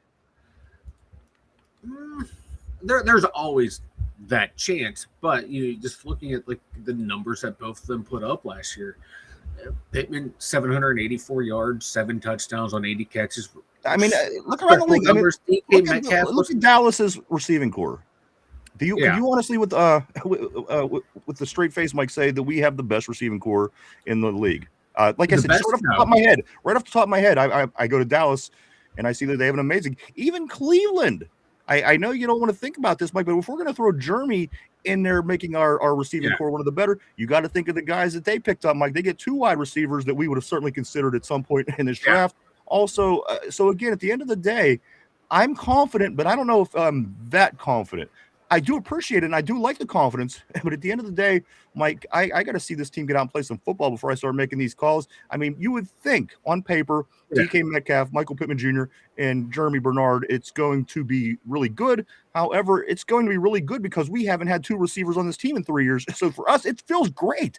But in all reality, is this receiving core a top receiving core when you look around the league? You look at the Dallases, you look at some teams got, they got it going on as far as the receiving core. And again, we're just getting back to, getting our head above water here with actually having the right amount of receivers to use. So again, that's where I'm coming from with that question. Mike, go ahead. I think right now we're probably easily top 15. I know that's like, puts us in the midpoint of the league, but what surprised me at the end of the year, you're looking at easily a top 10 receiving core, just based on the production of what those 2 guys did last year, the limited route tree that we ran here, DK Metcalf only having 1 guy here. Do you think it's that case? Do you think it's a case of us being more excited just because we actually have being more excited because we have 2 actual legit wide receivers, right? Then you got a legit offensive-minded head coach who's also your offensive coordinator. Your offensive coordinator is pretty good at putting together game plans, and if they're going to run that quick strike West Coast offense, that's going to fit Aaron Rodgers' type of game of getting the ball out quick, making those quick reads. These guys are all good with the ball in their hands, so it's just part of it. A huge part of it is just being optimistic because it's something new, but part of it too is like thinking about it logically. It's lining up to be a pretty good receiving core once the season gets going. I think that it is a receiving core. I agree. I'm going to continue on. I don't have much debate about it. Like I said, it just kind of scares me because I think people are getting really, really excited because, Mike, you figured the last time we had 2 wide receivers that you could say would have been George Pickens and Deontay Johnson, which I think both of them had left a lot to be desired. So then Deontay leaves, and then George Pickens and DK, which at that point we had a pretty good receiving core, but then that 3 days later ended up being not the case anymore. So again, it truly to me feels like we're really excited because look at us, we have receivers now when this should have been this should have been head above the water shit. Like we shouldn't have been 2 seasons without a wide receiver too. It's crazy to me. I don't even understand how they get to that point. But again, Mike, I think that we're getting really excited for the right reasons.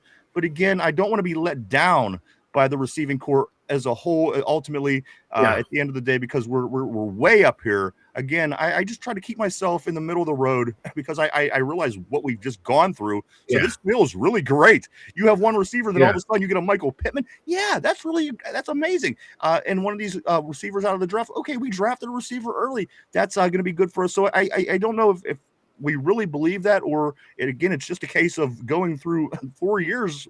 Again, depending on what you think about Deontay Johnson with basically 1 wide receiver. So is it which way it goes? I don't know. I just know me. I'm trying to stay level with this. Yeah, exactly. Until I could get to watch these guys all play together. Because right now on paper everything looks great. We haven't seen any actual them run routes. I haven't seen any offensive concept yet under this new offense. We can just base it off what these guys done in the past, what we can imagine the McCarthy offense is going to look like.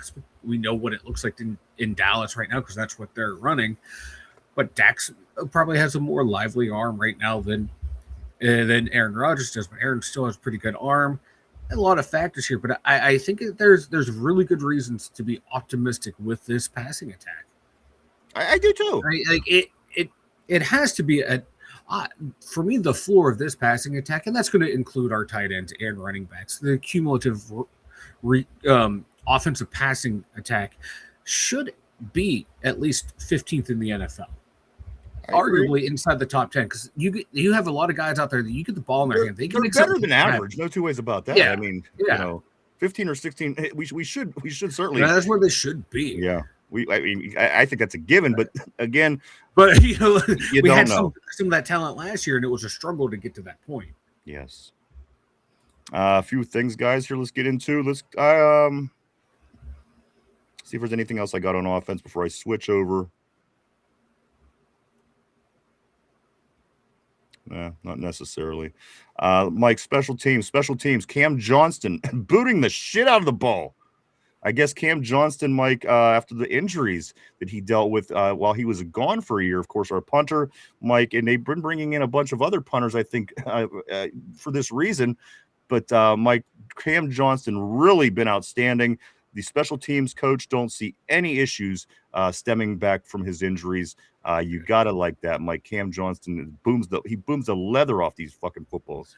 Yeah, I like that, and he's also really good with his accuracy as well.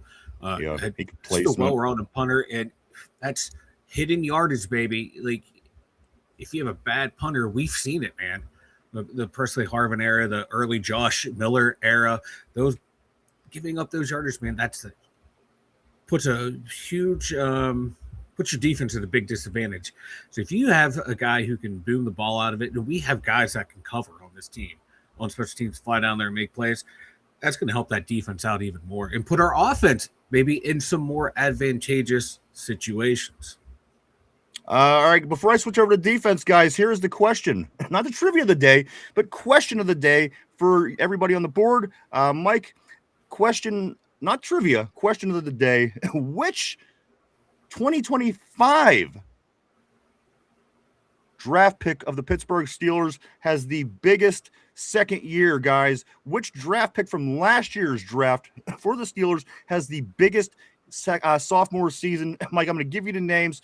Derek Harmon, of course, Bruner, Black, Howard, Johnson, Sawyer, Dante Kent. Mike, there they are. There's your 7 players from the 2025 draft. Which one of these players has the biggest sophomore season in your opinion? Throw your guess your opinion up on the board right out the cut, Mike. I'm seeing that Harmon from Ty saying Harmon. I'm seeing that Steel Loyal saying Harmon, Somber saying Harmon, Lindsay saying Harmon, Steel Loyal saying Harmon, Mike, Roman Wilson, Jamal, of course, Roman, Christine, Derek Harmon. Guys, what do you think? Who's going to have this? It's pretty unanimous. I mean, right now, with the exception of the Roman Wilson, the Roman Wilson. Yes, everybody is saying Derek Harmon again. Let me give the names out there: Harmon, Bruner, Y.A. Black, Howard, Johnson, our running back, Mike Sawyer, Jack Sawyer, and Dante Kent. Guys, do keep throwing them up there if you have an opinion about it.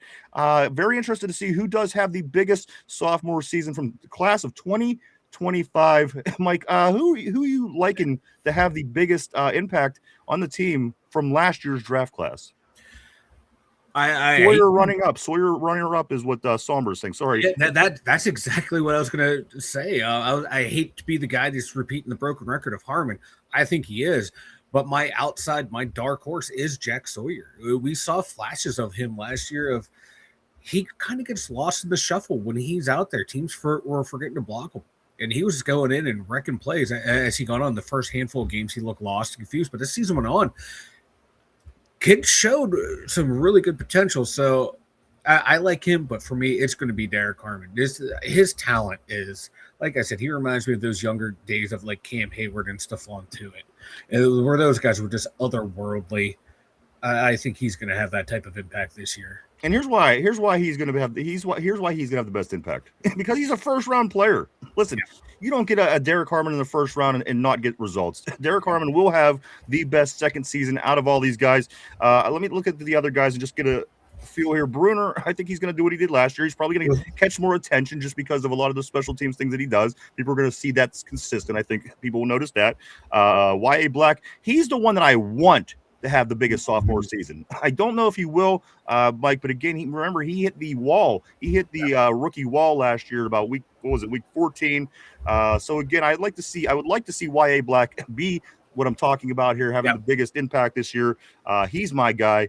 Of course, Howard, we know what's going on with that situation in the quarterbacks. Brandon Johnson, Mike, this is a name that I'm very curious to see how he plays out. And if he does get the opportunities, which he should under the new coaching staff, is he going to be able to bring it to where we feel that he could be a part of this? Because, again, what I've seen from him, you're seeing Kenneth Gainwell, turn on the jets after he catches the ball and gets down the field for 14 yards. You see Jalen Warren, Mike, turning on them jets as he busts through the line. Mike, I'd never seen Caleb Johnson, turning on those jets. I just never did. He wasn't elusive on kickoff returns. He didn't have jets. I haven't seen it yet. I don't use any of that mistake against him. He's a rookie. I don't give two shits about that. Rookies make mistakes all the time. Mike, he's the question mark. Caleb Johnson is the question mark for me. Sawyer, a lot of you guys are saying Sawyer. I guess by default you want him to be a big improvement because of he's a linebacker and it's big. And finally, Dante Kent. Mike, your thoughts on Dante Kent? I really don't know. I don't have much of an opinion right now on Dante, but that's where I stand with the other 6 guys. Neither do I. I know like Omar Khan and the old coaching staff. They had hopes for Dante Kent. They got him late. It was like 6th, 7th round pick. I know like the old DB coach who was only here for the 1 year, he was really excited to work with him. But unfortunately, that injury kept him out. So I didn't know a whole lot of him in the last draft process. Really didn't see a whole lot of him through training camp and whatnot. So for me, he's one of those guys. I want to see something out of him just because I didn't get to see a whole lot of him. But Caleb Johnson, hopefully the slate is wiped clean, and right now he's a good shot at OTAs right now because Jalen Warren and Dottle aren't there or aren't participating in a lot of the drills if they are there. So that's giving him more time to show this new coaching staff what he can do. We'll see. I think he has the most pressure on him. Now, he might be the 3rd round pick who doesn't make the team. It might be him, and that might be the biggest swing and miss we've had in the Con era. Is him. I'm seeing on the board Tyrone is saying KJ looked good taking running back reps. Again, I have to see a whole lot from him, Mike. Yeah. KJ this season. I'm rooting for him. I'm rooting for him too, but very underwhelmed. And not only because he after the mistake didn't seem like he got the opportunity, but again, he's a rookie. Maybe it just wasn't his time to get those opportunities just yet. But I have to see more from Caleb before I could give him that upgrade. Because again, Mike, from what I've seen so far, underwhelmed. But the other guys, Mike Harmon, I think he's obviously again your 1st round talent. You're going to get it from him. Bruner, you're going to continue to see him do what he does on special teams. YA Black, again, the one I want to see, Mike. I would love to see him excel to become a piece that could be a piece on that defensive line so we can knock that piece out. We can check that off because Cam Hayward isn't exactly young anymore. And you know what? If YA could step up and take that position, that's a damn good that would be great for us. It would be a great piece to have. And like when Harmon was in there, the defense was only giving up 85 yards rushing. When he was out of there, it ballooned to 150. That's what I'm saying. So like it makes a difference. We know how valuable he is. So if he can like improve, imagine what that number will be. And if YA Black can improve too, like that D line could look pretty. Like Benton's looking apparently like the best shape of his life. Usually, what happens when you're in a contract year, coming in. But even if he's taken the lessons he learned from the last 3 years and what the coaching staff's telling him the last time they're together, coming back in better shape, that's only going to help us. Fuck yeah, But yeah, YA Black's got to step it up, and I think he knows too, because like you said, he admitted I hit that rookie wall. There's things I got to work on, and that's going to help him. And real quick on Caleb Johnson, there's some rookies when they come in, they look lost and confused. They come back that 2nd year, they look 100% better. So hopefully he can be that guy. Hopefully he can pull that 180. Let's hope that that's the case for the young man. Again, yeah, you hate to waste a pick. You hate to get a guy and he just Yep. not work for you. So again, yes, you want him to come back this year with a different mindset, a clear head, and get out there and do what he wanted to do. So let's hope that that's the case for all these young men going into their second season in the NFL with the Pittsburgh Steelers. Mike's sophomore season. I appreciate everybody's thoughts, guys. A lot of people seem to really like the Derek Harmon, Derek Harmon's sophomore season, as do I. It's going to be a lot of fun. Let's pretend that we're listening to Renegade Mike because it's time to talk some defense. That's right. Let's get into some defense talk. You mentioned it earlier, Nick Herbig. What was it? Herbig among analysts, one of the most overlooked AFC players, Mike, right now. Yeah. This Nick Herbig thing. Ultimately, you trust that things are going to get taken care of, and they are, obviously, Mike. But there's just so much debate right now about how you would even handle this because of the linebackers that we have ahead of him. What a unique situation to be in, ultimately, I guess, because again, you win either way you go. But again, certain things play to certain things. You keep TJ Watt, who could come out back this year, might have a great season. We don't know, but he again gets paid most of the money on the team. So again, if you would not have that anymore, you'd be able to do so many other things. Nick Herbig, Mike, being underrated, overlooked. Is that a good thing for the Steelers? Oh, it's a very good thing for the Steelers. Just like if teams are undervaluing what he can do when he's out there, that's their mistake because the tape is there. Every time he's on the field, he's making a play. He's in the heart of the play. He's being a disruptive force. Now, could that just be the national media is finally realizing how good of a player he is, and they're catching up to the rest of us here in the Berg? If that's the case, well, shame on them for not doing their job. But teams would have to be stupid to not fear Herbig when he's out there.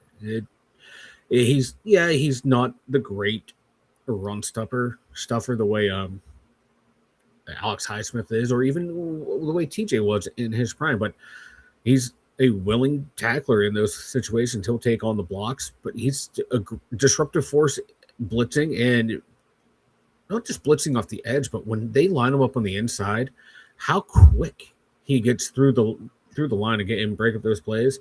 I'm excited to see what Graham's going to do with him. Let me ask you this. Yeah, finish your thought. I was just going to say, I want that contract to get done, but not at the expense of fucking up the contract for JPJ, because I think JPJ is the more important player out of the two.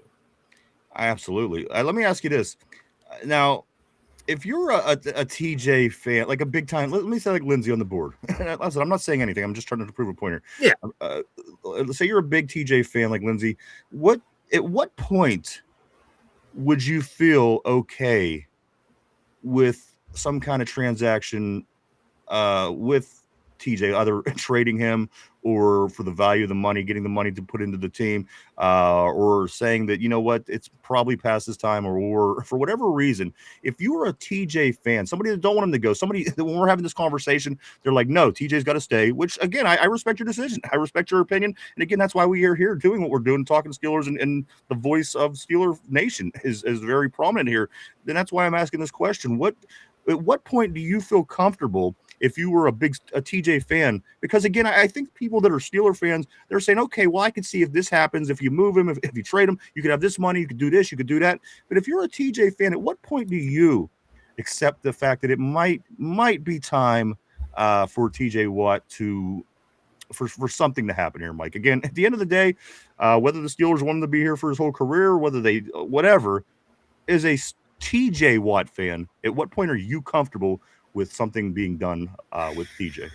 Because again, I think I am a fan of TJ Watt, and I am too. I defended him for a long time, and I did too. However, as a general Steeler fan, you could kind of see the writing, and you hope that things are going to get better, and you hope that he can come back and get the 17 sacks next year. But at the end of the day, what's it going to take for you to say, yeah, you know what, it might just be time. We could certainly use the money. We have the surplus of outside linebackers. You can certainly take advantage right now, more than any other time ever, because we have a guy. At what point does a TJ Watt fan become comfortable with that move, Mike? Like when it prohibits us from keeping the young up-and-coming players that are going to continue on. They're going to be here long after he retires. Like once you start not being able to re-sign both Herbig and Porter, that becomes an issue. Those contracts become an issue, and then you have to factor in the bang for the buck you're getting for that big contract. Now, if Watt comes back and has a monster year, contract's well deserved. We'll figure out how to pay these other two by maybe cutting someone else, trading someone else, reworking some contracts there. But if his contract and he's not living up to it, you gotta think, okay, these two are the future. We need these two here for the long run to win championships. We didn't win anything with him. Now his contract's blocking us. You got to find a way to move at least part of that contract off the book by trading him, eating some of that cap space, getting less value in the trade back. But we're going to be able to keep the next generation here and go. Because, I love a lot of these guys on the team. I'd like to see them stay here. But for me, the Steeler name is more important than the name on the back of the jersey. I hated seeing Joey Porter Sr. leave for Miami. Yeah. Then he went off and had that monster 17-sack season. I hated it, but it was the right thing to do because it allowed for that next generation to come up. And guess what? That next generation won a Super Bowl 2 years later. So, or the following year. You got to do stuff like that. It sucks seeing one of your favorite players go. Jaromir Jagr's my second favorite Penguin of all time after Mario Lemieux. It gutted me to see him traded, but guess what? It was the right thing to do. Here's the thing, Mike. Sucks to see your favorite player. 5 years from now, is TJ Watt going to be making a big impact on his team? No. 5 years from now, TJ Watt's going to be rather old, and unless something amazing happens, he's going to be past his prime. Yeah. And again, listen, if he comes out and has an amazing season this year, fantastic. I will be awesome. So on board. Yes, I want that. That's what we want. However, 5 years from now, Mike, all he's going to be doing is draining money. However, the guy that's behind him will be a young guy pretty much still in 5 years, and could be a very big part of the team winning Super Bowls, perhaps a few years down the road. That would be where the guy TJ Watt will not be at that point, and if he is still lingering around for whatever reason, he's just going to be sucking up money. So that's what I'm trying to say. At some point, it's got to happen, and that's why I'm kind of dancing around it here because I know that there's people that love TJ. And I get that, but at the end of the day, at what point do you feel that it's just what has to be done, Mike? Because again, 5 years from now, Herbig could be a big part of this team. Could be a big part of Lindsay. He could be a big part of helping a team win a championship 5 years from now. But again, 5 years from now, TJ, again, if he would still be here, all he would be doing would just be sucking the teat and not. And so again, that's why I asked the question. It's got to happen at some point. When does Watt fans feel most comfortable letting that happen? Why I kind of went the way I went with this. And right now, Herbig and Porter are entering their primes. Cam, Highsmith, Watt are all exiting the prime. Cam's exiting his career at this point. It's the reality of sports. You got to be comfortable letting those guys go. It sucks to see them go. It sucks to see Franco Harris retire as Seattle Seahawk. It sucks to see Jaromir Jagr bounce around to 12 I don't care about stuff like that. Why does that even suck? Who cares? No, when they're because you like those guys, you want to hear it, but at the same time, I realize what's best for the team. You got to do what's best for the team. As you said, Mike, it's about the name on the front of the jersey. The name of the jersey. Yeah, I'm just empathizing with the fans who say like, "Oh, I just want TJ out." You hate him. Like, no, I like him. I do too. But if it's going to affect the team, you got to make the tough calls. I like when he punches balls out in the backfield. I like when he gets a hold of a quarterback. I like when he takes Caleb Williams and slams him down in the end zone like a rag doll. Listen, I like TJ. People like TJ. I just want to see his production go back up. I don't think that anybody would argue with that. Mike, let's go on to the next thing here. Defense. Let's go here. Patrick Graham, Mike, he is asking, I'll say, for reports on the players' favorite music in an effort to try to learn the people and become familiar with his players. I like this. I like this coaching staff. I don't know why. Call me crazy. I like what I'm seeing from Patrick Graham and what I'm hearing from him. I like what I'm seeing from Angelicio. I like what I'm hearing from him. I'm liking what I'm seeing from Big Mac. There's nothing right now that has me on edge saying, we should be nervous. Everything feels okay. And you don't want to get too big. You don't want to get too low, but where it is right now, again, Mike, there's certainly teams out there that are having issues at this point for where we are in OTA's day 3 on May 20th. You kind of feel good about your Pittsburgh Steelers. And again, that's nice. I like it, Mike. I'm so excited. It just as everybody else is here. No doubt about it. Mike, but again, I like something about this coaching staff. Until they prove me wrong and make me not like them, I like this coaching staff. I like that. Like when I first heard that report, like really we're making guys take time out of their, they're doing an outside facility on their own time. And it's a way for him to get to know the players better. And that's what he said. It's like, it just helps me bond with them more because you don't have that much time to sit there in a short amount of time to get to know everyone's personalities and stuff like that. This is a way for them to connect. And like, okay, cool. Okay, this now is something we can bond and talk about when we have those quiet little moments in between drills and all that, or just shooting the shit before the meeting starts and stuff like that. It's the way to build a bond, a camaraderie. And then you get down into the heart of what we're here to do. And then, hey, when that time's done, we still have something to talk about, build that relationship. So then the players can be comfortable going and talking to him. He can be more comfortable talking to them. They have now a personal relationship, something to lean back on and talk about, and then expand it onto everything else. They're team building things. This guy, he's new here. All these coaches are new here. So you're just trying to find ways to get to know people. Like, I like it. At first, when I read it, I was like, that's kind of dumb. Then I took 5 seconds to think, like, actually, it's kind of smart.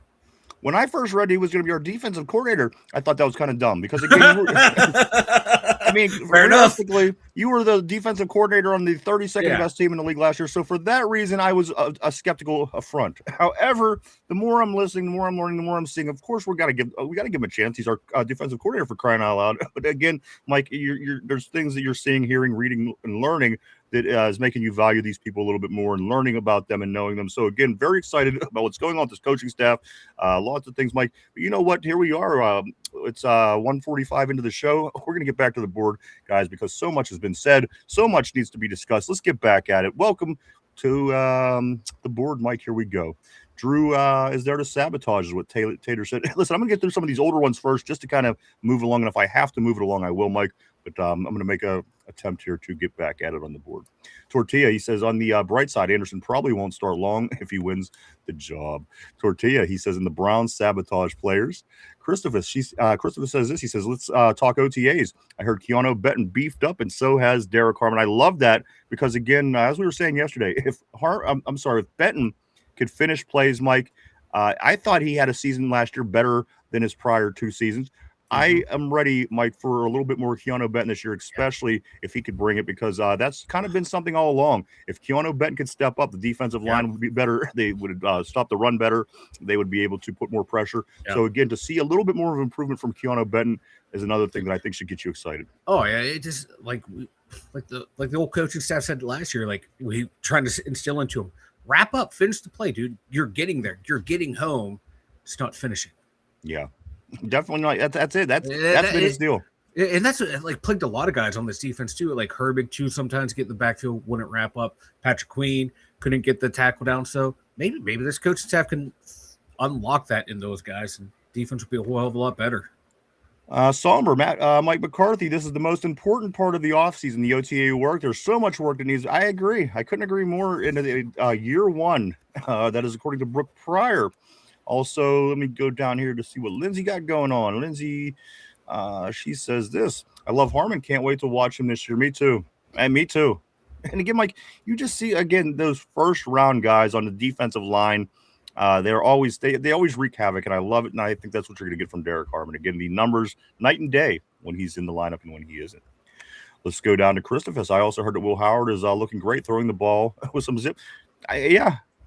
And you know what? That's where that's where I'm just going to go with that right now. Is I mean, because we've heard so much about these quarterbacks so far, and yet we still don't really know anything. So I have to wait. I have to wait to August, Mike, to see these guys play. But I'm hearing good things about them as well. Let's go. Go ahead, Mike. Oh no, I was going to say me too. Let's go right down here to Somber. He says, meaning he's going to play them all over the field and to see how much of the playbook they know already. That's what I got from it. Tyrone says, we got a steal in Bernard. Let's go here to Corey. Don't drink that. It sounds like he's going to be tight end centric and making Bernard a focal point of the receiving room. It's his guy. He's the only wide receiver he got to hand pick. Tyrone, it's day 2. I had the day off yesterday. Christopher says, Tyrone, you know what I know. Tyrone says, then say 3 tomorrow. Let's go to Steel Loyal. Steel Loyal says this. Oops. There it is. Steel Loyal says this, cooking some bacon gravy. Sounds freaking awesome. Can finally have biscuits after the wisdom tooth extra. Yeah, that's right. She had the tooth pulled. Don't get a dry socket. I never had a dry socket, but I've definitely had wisdom teeth pulled, and I've definitely been through that. Let's go to Tater. Tater says, Grandpa Rich Gannon. Guess how many Rich Gannon been to a Super Bowl? How many has the Browns been to? Right? I'm just saying. If it wasn't for Tampa Bay's defense, the Raiders could have probably won that Super Bowl. Let's go here to the original OG Yinzer Joe. He says, do you guys think if the O-line can't hold up on blocking, they'll go back to a 3 tight end set? I mean, the thing about this team and the coaching, Mike, I can see them doing a lot of different things. I don't think it's so cut. I don't think it's so set in stone where a lot of things were before. It seems that there's a lot more leeway, a lot more give and take with this coaching staff, Mike, and they're going to do what they have to do to make it work, or at least look around and try different things. And I like that. That's not necessarily a bad thing. There might be some 3 tight end sets, but I don't think there's going to be a lot. And if the blocking doesn't hold up, I think they're just going to tell Aaron to get rid of that ball a whole hell of a lot quicker. And let's hope that that's not the case. Let's hope that they could. Let's go to Somber. Troy was mainly talking about the cadence with that comment. Let's go to Tortilla. Gabriel and Shador combined for 14 touchdowns and 12 interceptions. There you go. Browns looking good up there. Steeler Road Warrior, I do want to say welcome back. He says, Tater fighting for the belt tonight. If you know, you know. Scoot along here. Tyrone Tater fighting to throw the couch away. Steel Oil, sometimes you got to spit facts. Let's go here to Steel Loyal. He does say this as well. He says Mike McCarthy says he really likes all 4 quarterbacks, but they have to develop the room. As Will Howard is ahead of Drew Aller, but he's also been impressed with Mason Rudolph, per Brooke Pryor. Oh my God, Mason is impressive, is what Lindsay says, with the little sarcasm I'm detecting. Let's go here to Steel Loyal. You caught me off guard too. LOL. Vegas, what's up, Vegas? All the way from Las Vegas. Great seeing you, my man. Vegas says this: don't throw the couch away before you contact JD Vance. Let's go here to Vegas. He says 34.1, not 3.41. Tortilla says Tater took his couch on a cruise, and looky, we got the hantavirus. You don't want none of what's on that couch. Let's go, Ty. Hey, Vegas. Scoot down here a little bit. Was good, Ty. Lindsay, they got a playoff win with Baker and immediately traded him for Massage Watts. This is what I'm saying. It's the Browns, baby. People think that we're being rude and assholes, and that's what even Tater, I'm sure he goes and tells his friend. All of his friend, he probably tells them that we're rude assholes sometimes, and we say this about him, but it's nothing but the truth. Who the hell gets a team that beats the Steelers for the first time in 40 years and then trades away the quarterback the next year? What a see how dumb. That's what I'm saying. I don't pick on Tater because I mean, okay, I pick on Tater a little bit because it's fun, but realistically, it's all fact. It's all fact, and I think that's what makes it even funnier and even better. Tyrone, he says we're trying to get Mason value up so we can trade his ass. Got Mason podcast. Yinzer Joe, the original OG, says only us Steeler fans are slow to degrade our mediocrity, which is superior to your Browns organization. So everything is superior to the Browns organization. Everything, Mike. Hey, literally, the uniforms, the stadium, the city, the fans. Steel Loyal, most likely Ty. Ty says this: I meant bags packed. I heard podcast made me type it. Tyrone says A-Rod Howard Aller, Tortilla. Tortilla says the best Cleveland Brown podcast is the fifth stall in the Steelers facility. The fifth stall. They are so into them stalls with these Browns, with the pooping in the stalls. I can't believe it with the stalls already. They're just some weird, kinky stuff, man. And I don't know if I can get down. I've never heard a fan so concerned about the bathroom stalls in a locker room in my life. Well, they're worried where Deshaun Watson's going to corner them. Yeah. But even Tater, like, what's he go on about these stalls all the time? Yinzer Joe says, does Tater maybe not know about the Cleveland curse? That's what I'm saying. I don't know. I don't know what his deal is. I'm not even sure he's old enough to be watching the show, to be honest with you. His mom's probably fallen asleep, and he's sneaking up to watch the show. She's probably drunk. Yeah. Cigarette hanging out of her mouth. Let's go here. On the meatloaf. We figured Lamar. Hey, we did. We figured him out early, and I'm glad we figured him out early. I'm glad we did. I love it. Vegas says, not knowing you're cursed is part of it. Vegas says, hopefully the Raisins will sign him to a 10-year, $1 billion contract. Let's go here to Jamal. Jamal says, what a different coaching staff for both teams. Do you still think we can? Okay, that's a great question, Jamal. I thought of that myself. Like, it's two different coaching staffs now. I mean, Tomlin's, say what you will, his team knew how to beat the Baltimore Ravens. Yeah. And the fact of the matter is, Baltimore now with their new head coach and us with the new head coach, that's a very valid question, Jamal. Very valid. I hope we can continue, but again, that's a very valid question. Yeah, because we had the game plan to beat him. It may not have been an exciting game plan, but it was the one that worked higher rate than the rest of the NFL and the rest of the AFC North. Hopefully, the new coaching staff actually, will look into it and talk to the players that were here while containing Lamar. Like, hey, what did you guys do? What were the building blocks? What were the foundations? What were the base concepts you guys did to contain him? Because they need to build upon that with their new system. And hopefully that's what they do. And just like Pirate fans, the very next comment here by Tater, he says, this is the year. This, of course, is the year Cleveland Browns are saying that this is their year. And the Cowboys, you were starting to sound like how about them boys? The boys sound the same way. So there you go. You're in good company. Let's go here to Ty. He says, yeah, Lamar is washed. Tortilla says, ask Johnny Smith what pegging is. Let's go here to Tyrone. This year, this is the 7 wins for Cleveland. Steel Loyal says Dallas is always playing from behind too. They threw the ball away. Absolutely, but I think with that being said, also Steel Loyal, CeeDee Lamb, George Pickens, DK Metcalf, no number 2. So I think that it's safe to say they had a better wide receiving core than we had. Let's go here, Tyrone. We have 3 dogs. Tyrone says, I think we're a top 10 wide receiver core in the NFL. Also, let's go right here to Vegas. Vegas says, I have no confidence in Anderson starting at right guard. He is a 6th lineman at best. Jamal, I do at Vegas. Spencer balled out last year. Tyrone, facts, Vegas, he won't start once pads on. When he gets cooked, Dunker or Hoffman will start at right guard. Vegas, I see your bar for balled out. Is low? Okay, I see your bar for balled out is low. He was a backup that came in as a 6th lineman on some plays. Tyrone says, yeah, Anderson mid. He's a role lineman at best. He follows it up by saying this is just a walkthrough since he's been here longer. He gets the start training camp. We got some battles. And that makes sense. Jamal says Vegas. Yeah, and every time he was in the game, we were positive on the ground attack.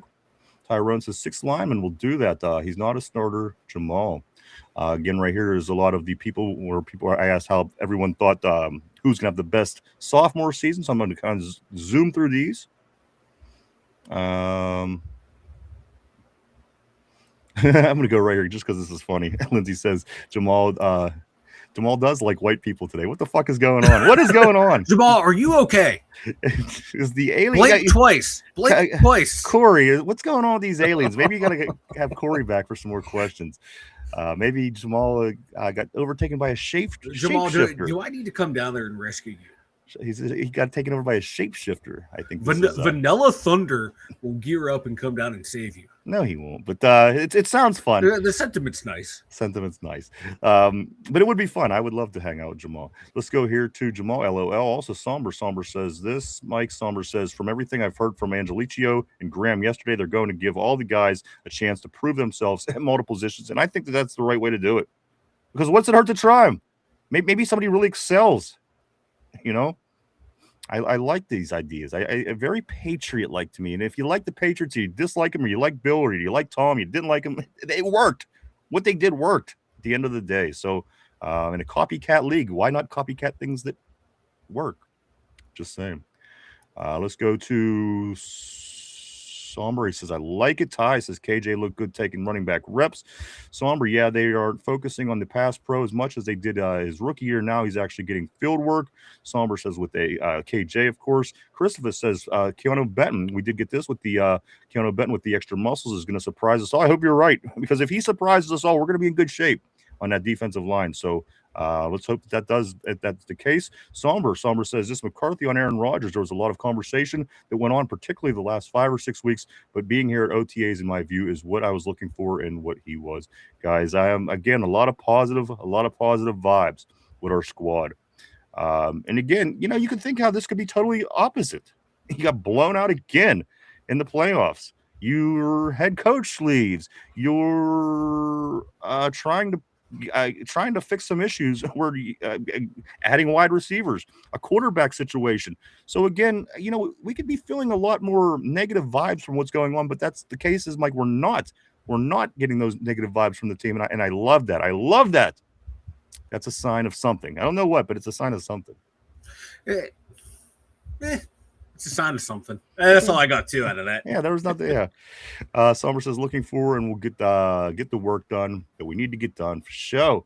Let me grab a couple more, and then I think I'm going to scoot down a little bit because again I don't want to miss much here today. Somber wrote Mason Rudolph. I'm here to learn this offense. My plans to be here and to be on this team and to help in whatever fashion I can. And you know what? That doesn't surprise me one bit coming out of Mason Rudolph's mouth. He's never been, he's kind of always just shut up and did what he's been asked. Yeah. I don't love him. I don't love his play. I don't think that he's that great. I think he still looks like he's a deer in the headlights. But at the end of the day, I appreciate those words. I think that that's what you want from Mason Rudolph, I think. He followed The Rock's advice. He knows his role and he shuts his Rudy Poo mouth. Hey, anybody knows. He's making a good living doing it. If anybody knows, it's The Rock. Let's go right here. Jamal says, will KJ get another chance to return? Possibly under the new coaching staff. Again, everybody's getting different opportunities. But Weejan, I think somebody gets you here in a couple messages. Let's go to, oh my God, can we cut Mason already? That is Jamal. Let's go Tyrone. He says, no, Weejan and Eli, they're going to be returners. Maybe, you get a couple guys on kickoff, a guy on punt return. We'll see. Let's go, Jamal, shaking my head. It's Somber. Somber says Mike McCarthy says he really likes all the I think we did get this one. Mike McCarthy says he really likes all 4 quarterbacks, but they have to develop the room. Adds Will Howard as ahead of Drew Alley. I think we did get this one. We're hoping Omar can. Somber also says this, get the roster expanded to 55 so we can keep all 4 QBs. Somber says specifically ahead of Drew Howler in the quarterback rotation right now, not necessarily the depth chart. McCarthy clarifies. Tyrone says, yeah, JPJ, first best player on the team. Jamal says, fuck no. Jamal says, Highsmith is the best player on the team. Also, Ty says, depends on the season. Somber, Mike McCarthy says, Jeremy Bernard, Roman Wilson are crushing it. I like this. Mike, I haven't heard a positive thing come out of the Pittsburgh headquarters about Roman Wilson in 2 years. You know what I mean? It's encouraging. It is encouraging. Like I said, the small sample size we saw of him last year was very encouraging. Because I like Roman. I want to see him. Come on. See him out there. I want to see him out there. He slots in good as the number 4 right now. When asked about how they're handling playing all 3 positions, they're crushing it. Frankly, it's the best for our receivers too. I like that. Somber, play all 3 positions to create opportunities for our receivers. And this was, something that was said really early, Mike, and it was something that I liked really early, talking about all the receivers playing every position and moving inside, moving outside. So Again, I'm liking what we're seeing here. Tortilla, trade him next year. I think this is going back to the TJ Watt conversation. Tortilla also says this, trade JPJ and TJ to the Browns for 3 first-round draft picks. Somber Mike McCarthy says Mason Rudolph really throws it better than he ever realized it from afar. He says Rudolph has showcased a willingness to learn new tricks in the footwork of the offense. And the thing was, listen, if we didn't see him play last year against Chicago, maybe I would buy into what McCarthy's saying. But I've seen the guy play so much. Okay, yes, he's solid-ish. Again, we've seen him in real time play last year. It was nothing changed for me personally.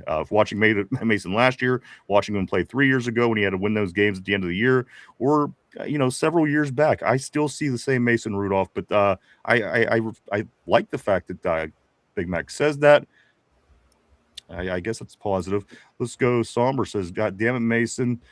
Just roll over and play dead. You're a backup, dude."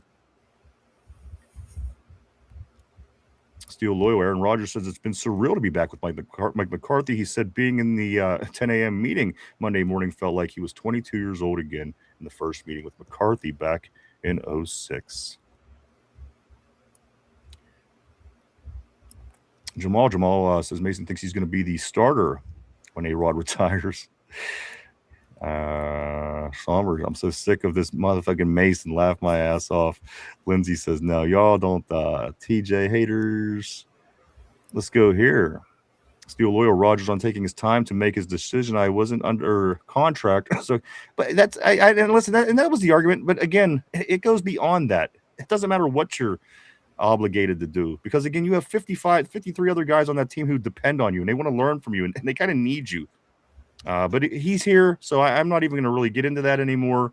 Again, he wasn't obligated. You're right, he wasn't under contract, but I think it's more than that. I think, and it's my opinion. That's just my opinion. We'll scoot along a little bit more, if we can, Mike.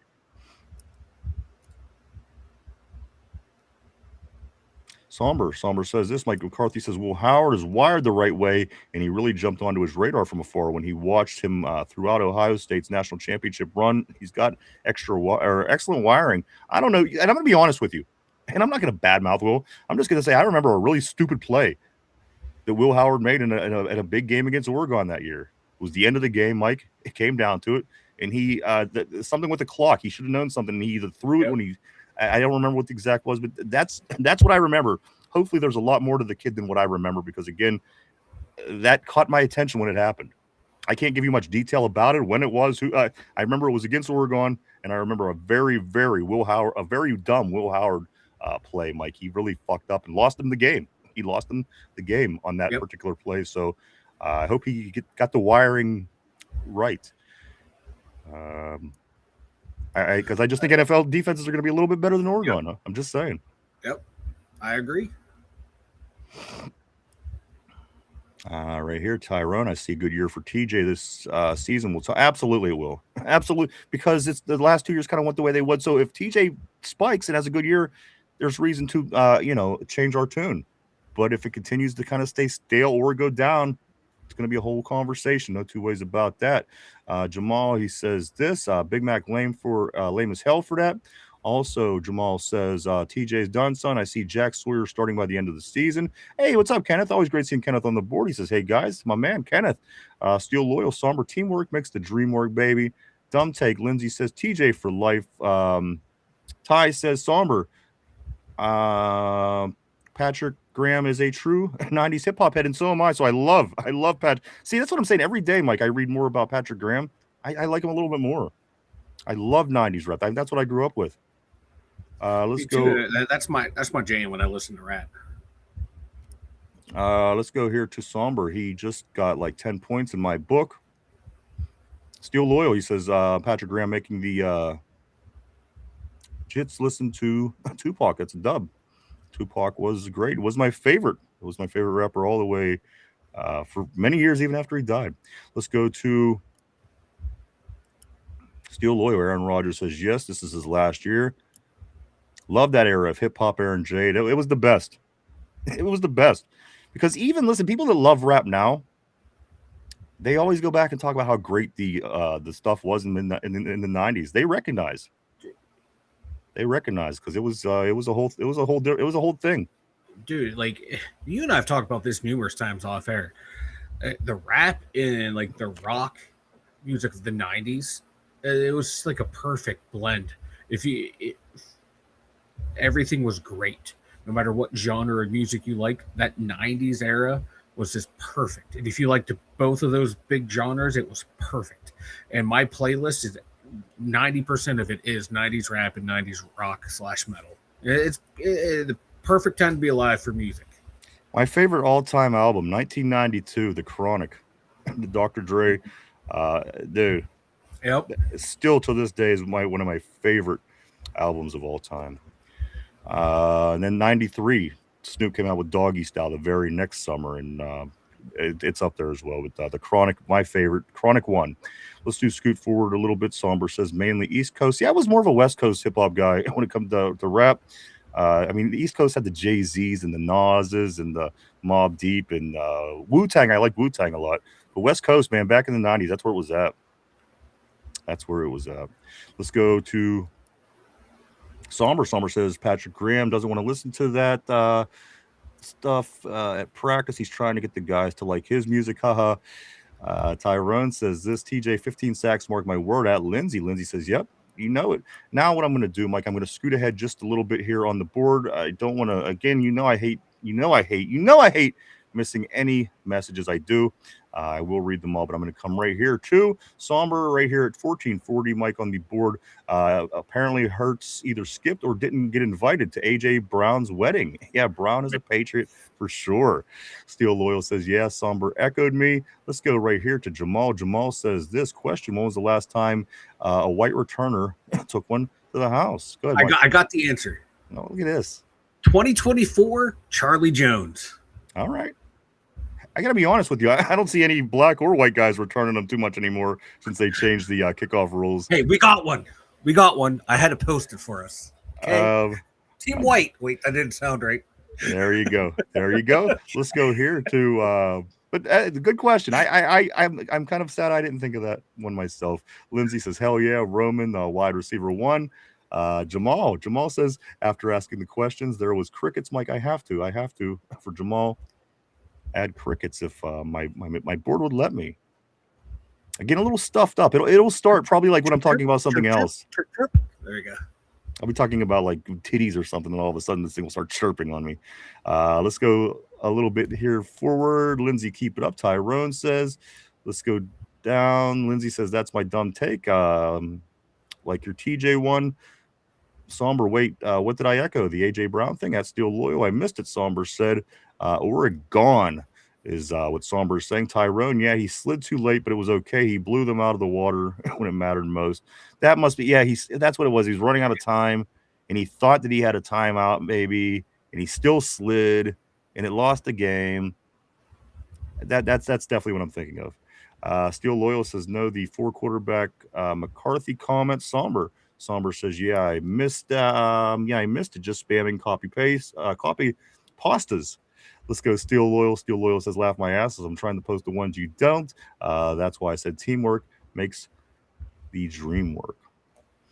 Charlie Jones, there it is. Mike got the answer. The last white guy to return a kick. Was that a punt return or a kick return, Mike? It was 99-yard kick return, and then before that we had a Julian Edelman, and before that a Cooper Kupp. Those were the 3 that I found on Google. Well, Kupp and Edelman don't surprise me. What the hell was a Charlie Jones? I know, right? When I saw Edelman, I'm like, come on now, we had one after that.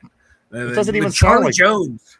It doesn't even sound like a white guy, Charlie Jones. Charlie Jones sounds like he should be like some obscure dude in the House of Representatives. That's just there. Are you sure he's white? That's what Google said. I'm trusting Google. All right. There you go. Hey, come on. How many black guys you name know Charlie Jones? I know millions of Joneses that are black guys. But Charlie? I know a lot of black people. Yeah, absolutely. But Charlie Jones? All right. Not together. Okay. All right. You're on to me. All right. Now, if it was Charlie Carter, Charlie Washington, I would have double checked. But I don't know. But let's move on. Let's go right here. Jamal says, That actually made me feel better, a lot better about Weegan. Somber says this. He says, or Steel Loyal says, Somber, Shefty, and Steel Rappaport reporting for duty. You guys are the best. You guys are on it. I'm finding this stuff too. Then I look at the board and you guys got it all. So I'm just sitting here with a thumb up my ass. Which is no different than any other day. Any other day. Somber Chronic is a good. Absolutely, dude. I just listened to the last track the other day, Stranded on Death Row. It's got like all different kind of rappers. It's got Bushwick. It's got the Lady of Rage. So many different rappers. I love it. Again, easily one of my top 3 all time. Let's scoot down just a little bit more here as we were rounding third on the show. Steel Loyal says Cooper DeJean returned 1-2. Did he return a kicker? Was those I know he returned interceptions, but you could very well be right. Still, I don't know. Jamal says that is true. You don't see too many. You don't. They set it up that way. The way the kickoffs is. I mean, realistically, Mike, I don't know how many there's been, but I'm sure that you could count on one hand how many kickoffs been returned for touchdowns with this new kickoff. Yeah. You just don't see it. You don't see it anymore. The kickoff returns. The big ones, anyway. Yeah. Let's go right here, Tyrone. I'm about to have. About to drive in the rain. This is BIA again, guys. Be safe. Yeah, like I said, I was watching my stream for the Pirates last night, and they had a huge storm. As a matter of fact, they cut him off, and so anybody, I do know that we're experiencing storm cells across the country, so do be careful wherever you may be. Let's go down here to Somber, where he says, dude, yes, De La Soul, Outcast, Tribe Called Quest, Goody Mob, Q-Tip, Queen Latifah. Dude, these are, listen, and I got to be honest with you, I think about 1, 2, 3. I think about 6 of those.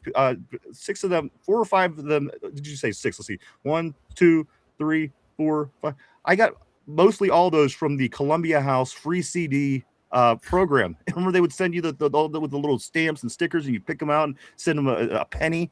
It was like 13 or 12 CDs for a penny, and you get the 13th for whatever. Dude, I got De La Soul there. I got at least one Outcast there. Tribe Called Quest, Black Sheep. Dude, that Columbia House was my shit. Columbia House was the jam. Like, that's how I got like a lot of my rock stuff. And yeah, that shit was great, man. Yeah. That's a lot of good music putting on there too. God damn. Now I know what I'm doing after the show. And now with Christophus, he's saying like, now these guys. Okay, so there's a difference between the Black Sheeps and again, we're not going to go on and on.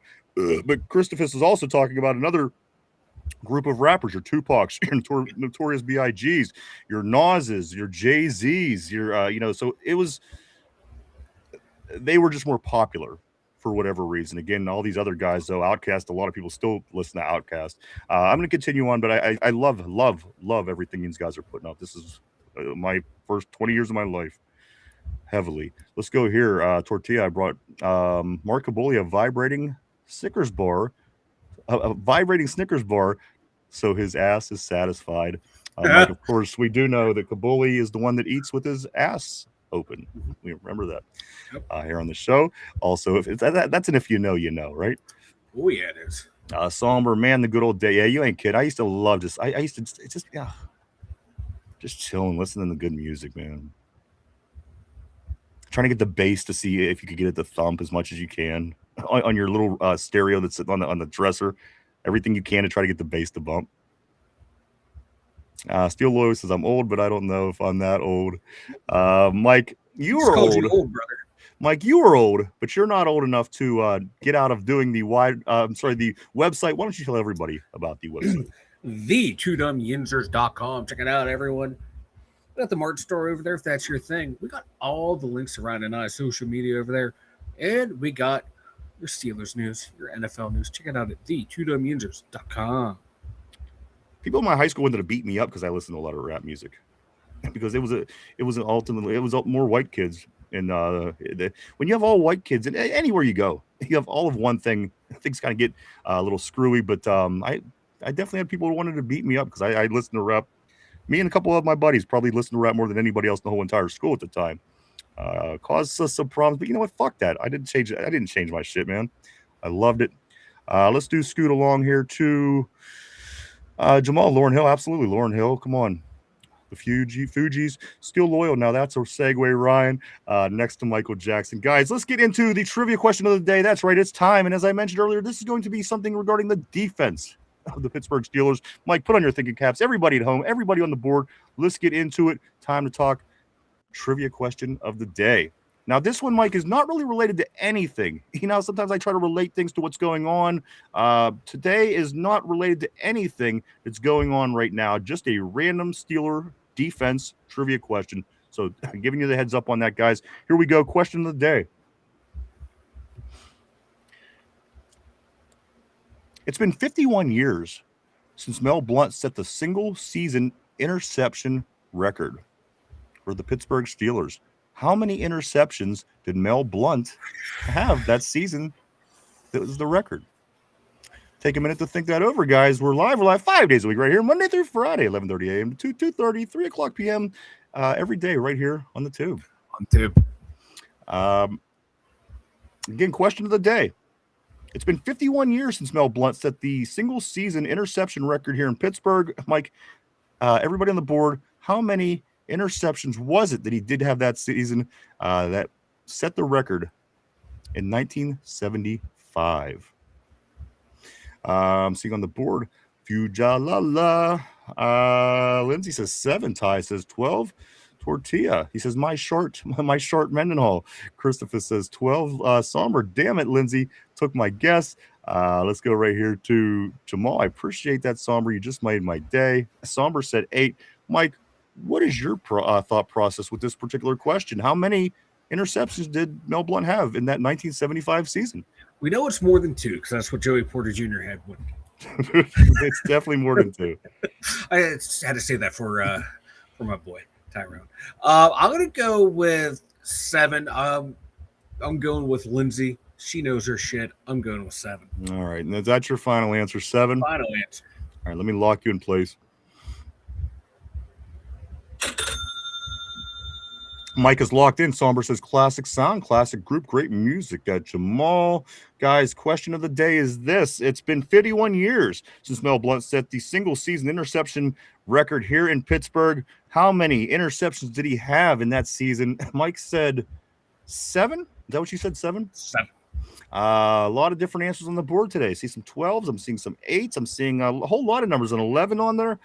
Guys, Steel Loyal says I'm going to say 11. I have no clue. Steel Loyal, he did also say it's got to be double digits. Let's go here. Somber Jamal, faux shizzle. Now that's taking it back to 1993, baby. Faux shizzle. Guys, let's one more time. I'll read it, and then we'll give the answer. It's been 51 years since Mel Blount set the record, Mike, for the most interceptions by a Pittsburgh Steeler in a season. How many interceptions was it? Mike says 7. The answer, of course, is not 7. Oh, so sorry. So sorry. The answer to the question, guys, is Tortilla says, Google says 34. Watch it be 10. Steel Loyal says the correct answer is 11. Mel Blount intercepted 11 passes in 1975 to break the record at that point, guys. 51 years ago, Mel Blount set the record for interceptions in a season, Mike.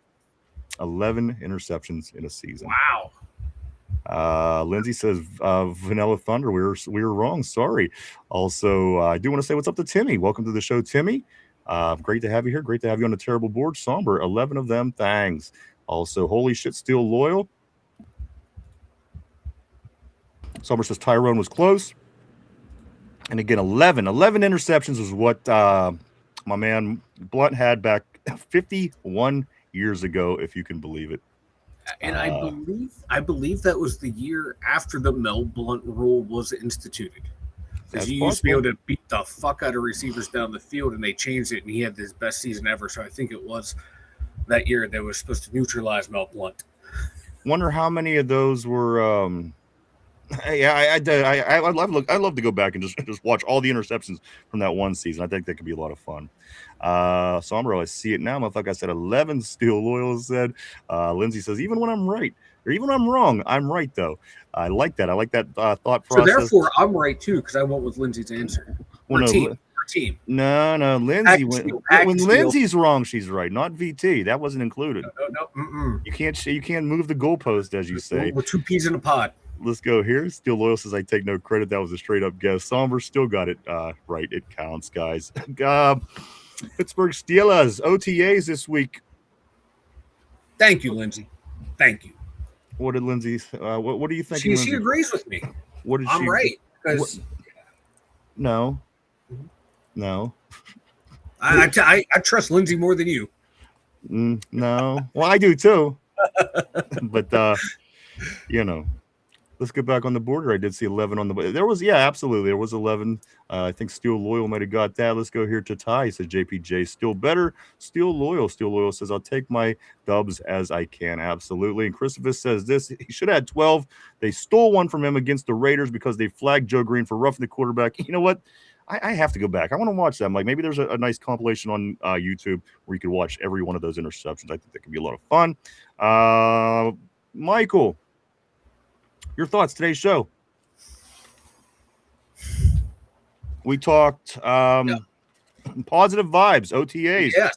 We talked negative vibes about the Baltimore OTAs. A little bit about the Steelers offense, quarterback situation, the defense, and Patrick Graham. Mike, your thoughts today's show? I'm loving the vibe coming out of Pittsburgh, man. Everyone seems to be ready to go on the same page. Even Brojo, he's there going through what he can do out there. Was asked about the Steelers drafting Mad Max. He's like, that's the business, man. It is what it is. He's like, I'm just focused on getting back to help the team. Even Brojo has the right mindset from top to bottom. This team is buying in. If you can't feel good about what's going on right now with the Steelers, I don't know what to tell you. I don't know what's going to bring Mike, you and I don't like to cut you. I don't want to cut you. I just want to make sure we get to tell Tyrone by. He is driving and he is taking off. So be safe, Tyrone. Be safe, brother. Go ahead, Mike. Finish your thought. But no, like if you can't be excited by, if you can't get excited by what you're seeing, what you're hearing that's coming out of the team facility, I don't know what's going to get your excitement level up. This is time for change, man. This is not the same old Steelers, but let's go, boys. All right. No, I agree with you. I'm grab a couple more Steel Loyal there in a cloud in the sky here. You know what? North Carolina is beautiful. I've been there a few times, and I love North Carolina, the way their weather is down there. He says, I'm Casper right now. I got to get out and get my tanning in. Somber says, motherfuckers don't know how to drive in the rain, talking about other people on the road. Do it, Steel. Go out and get that tan, bro. A few things before we do wrap it up for the day. Yay. I do want to say this. Our friends at Duquesne Pilsner, Mike, we always like to promote them guys as they do it for us as well.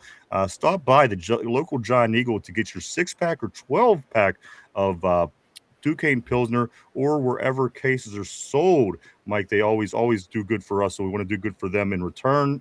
Get yourself some Duquesne Pilsner, or even if you don't drink that much, go and check out their social media, hit the like button, follow, all that kind of fun stuff. It all helps out. With that being said, Mike, we always have Duquesne Pilsner here in the studio for whatever comes along. And it says right on the can, grab a Duke. Grab a Duke. Also, Mike, I do want to say this. Check us out also on the social media. We're Facebook, formerly known as Twitter, Instagram, Threads, even TikTok. Swing by, hit the follow button. Keep what's going on with the Two Dumb Yinzers on a day-to-day basis. And finally, if you haven't yet, do hit the like button down below. Hit the like, the sub, even leave a comment. Share, all that kind of stuff does help in the algorithm, guys. We appreciate it all. Thank you so much. We'll be back tomorrow. Do it all over again. Like tomorrow's Thursday, and we're working on getting the reaction video for tomorrow as well. So that'll be something to look forward to. And again, a little bit of a surprise on Friday as well. I've been working on something. So we hope to see everybody for the rest of the week. Again, we'll be back tomorrow at our regular time to do it all over again. Before we do go, I do want to say thank you so much to everybody for coming and hanging out and checking us out today. We appreciate each and every one of you. We truly, honestly do. We wouldn't do it without you. Thank you so much, everyone. I want to say thank you to everybody on the board. You guys always keep the show interesting, and you are the lifeblood of this show, as the show does ride on your every Steeler word, guys. We thank you. We couldn't say thank you enough. We appreciate everything. Thank you to everybody on the board and everybody that's at home or in the gym or at work or in the car, or Tyra or Ty, pay attention to the road while you're driving, for crying out loud. We want to thank you too, guys. You guys all It's the teamwork that makes the dream work. Something that I heard today on the board. So I'm going to go with that. Thank you so much. We'll be back tomorrow at our regular time to do it all over again. Lindsay and Mike. Lindsay says I'm always right, and Mike is never right. I agree with that. I couldn't agree more. Gang, my man, all the way to Jamal, all the way down in Texas. I hope things are good for you down there, sir. Take care, Aaron, Jade, Lindsay. We thank you so much. Everybody else on the board. If I missed anything, I do apologize. I will get back into all the messages today. I always thought steel was black, is what Jamal was saying on the board. Lindsay says it's rainy here, no sun in the sky, can't find it anywhere. Tyrone is like the Undertaker, but his entrance is the Taco Bell bell. I love it. Guys, thank you so much. Everybody, you're awesome. We love you guys. We'll see everybody tomorrow. Have a safe day. If it's nice, if it's raining, whatever the case may be, stay safe. We'll see everybody back here tomorrow for the Thursday installment of the Two Dumb Yinzers. We hope to see everybody then. Have a great day. 4, Chop 4, Derpy 4, RB 4, Finch 4, Mike, and for myself and the Two Dumb Yinzers. Have a great day. Have a great hump day. We'll see you tomorrow. Bye-bye.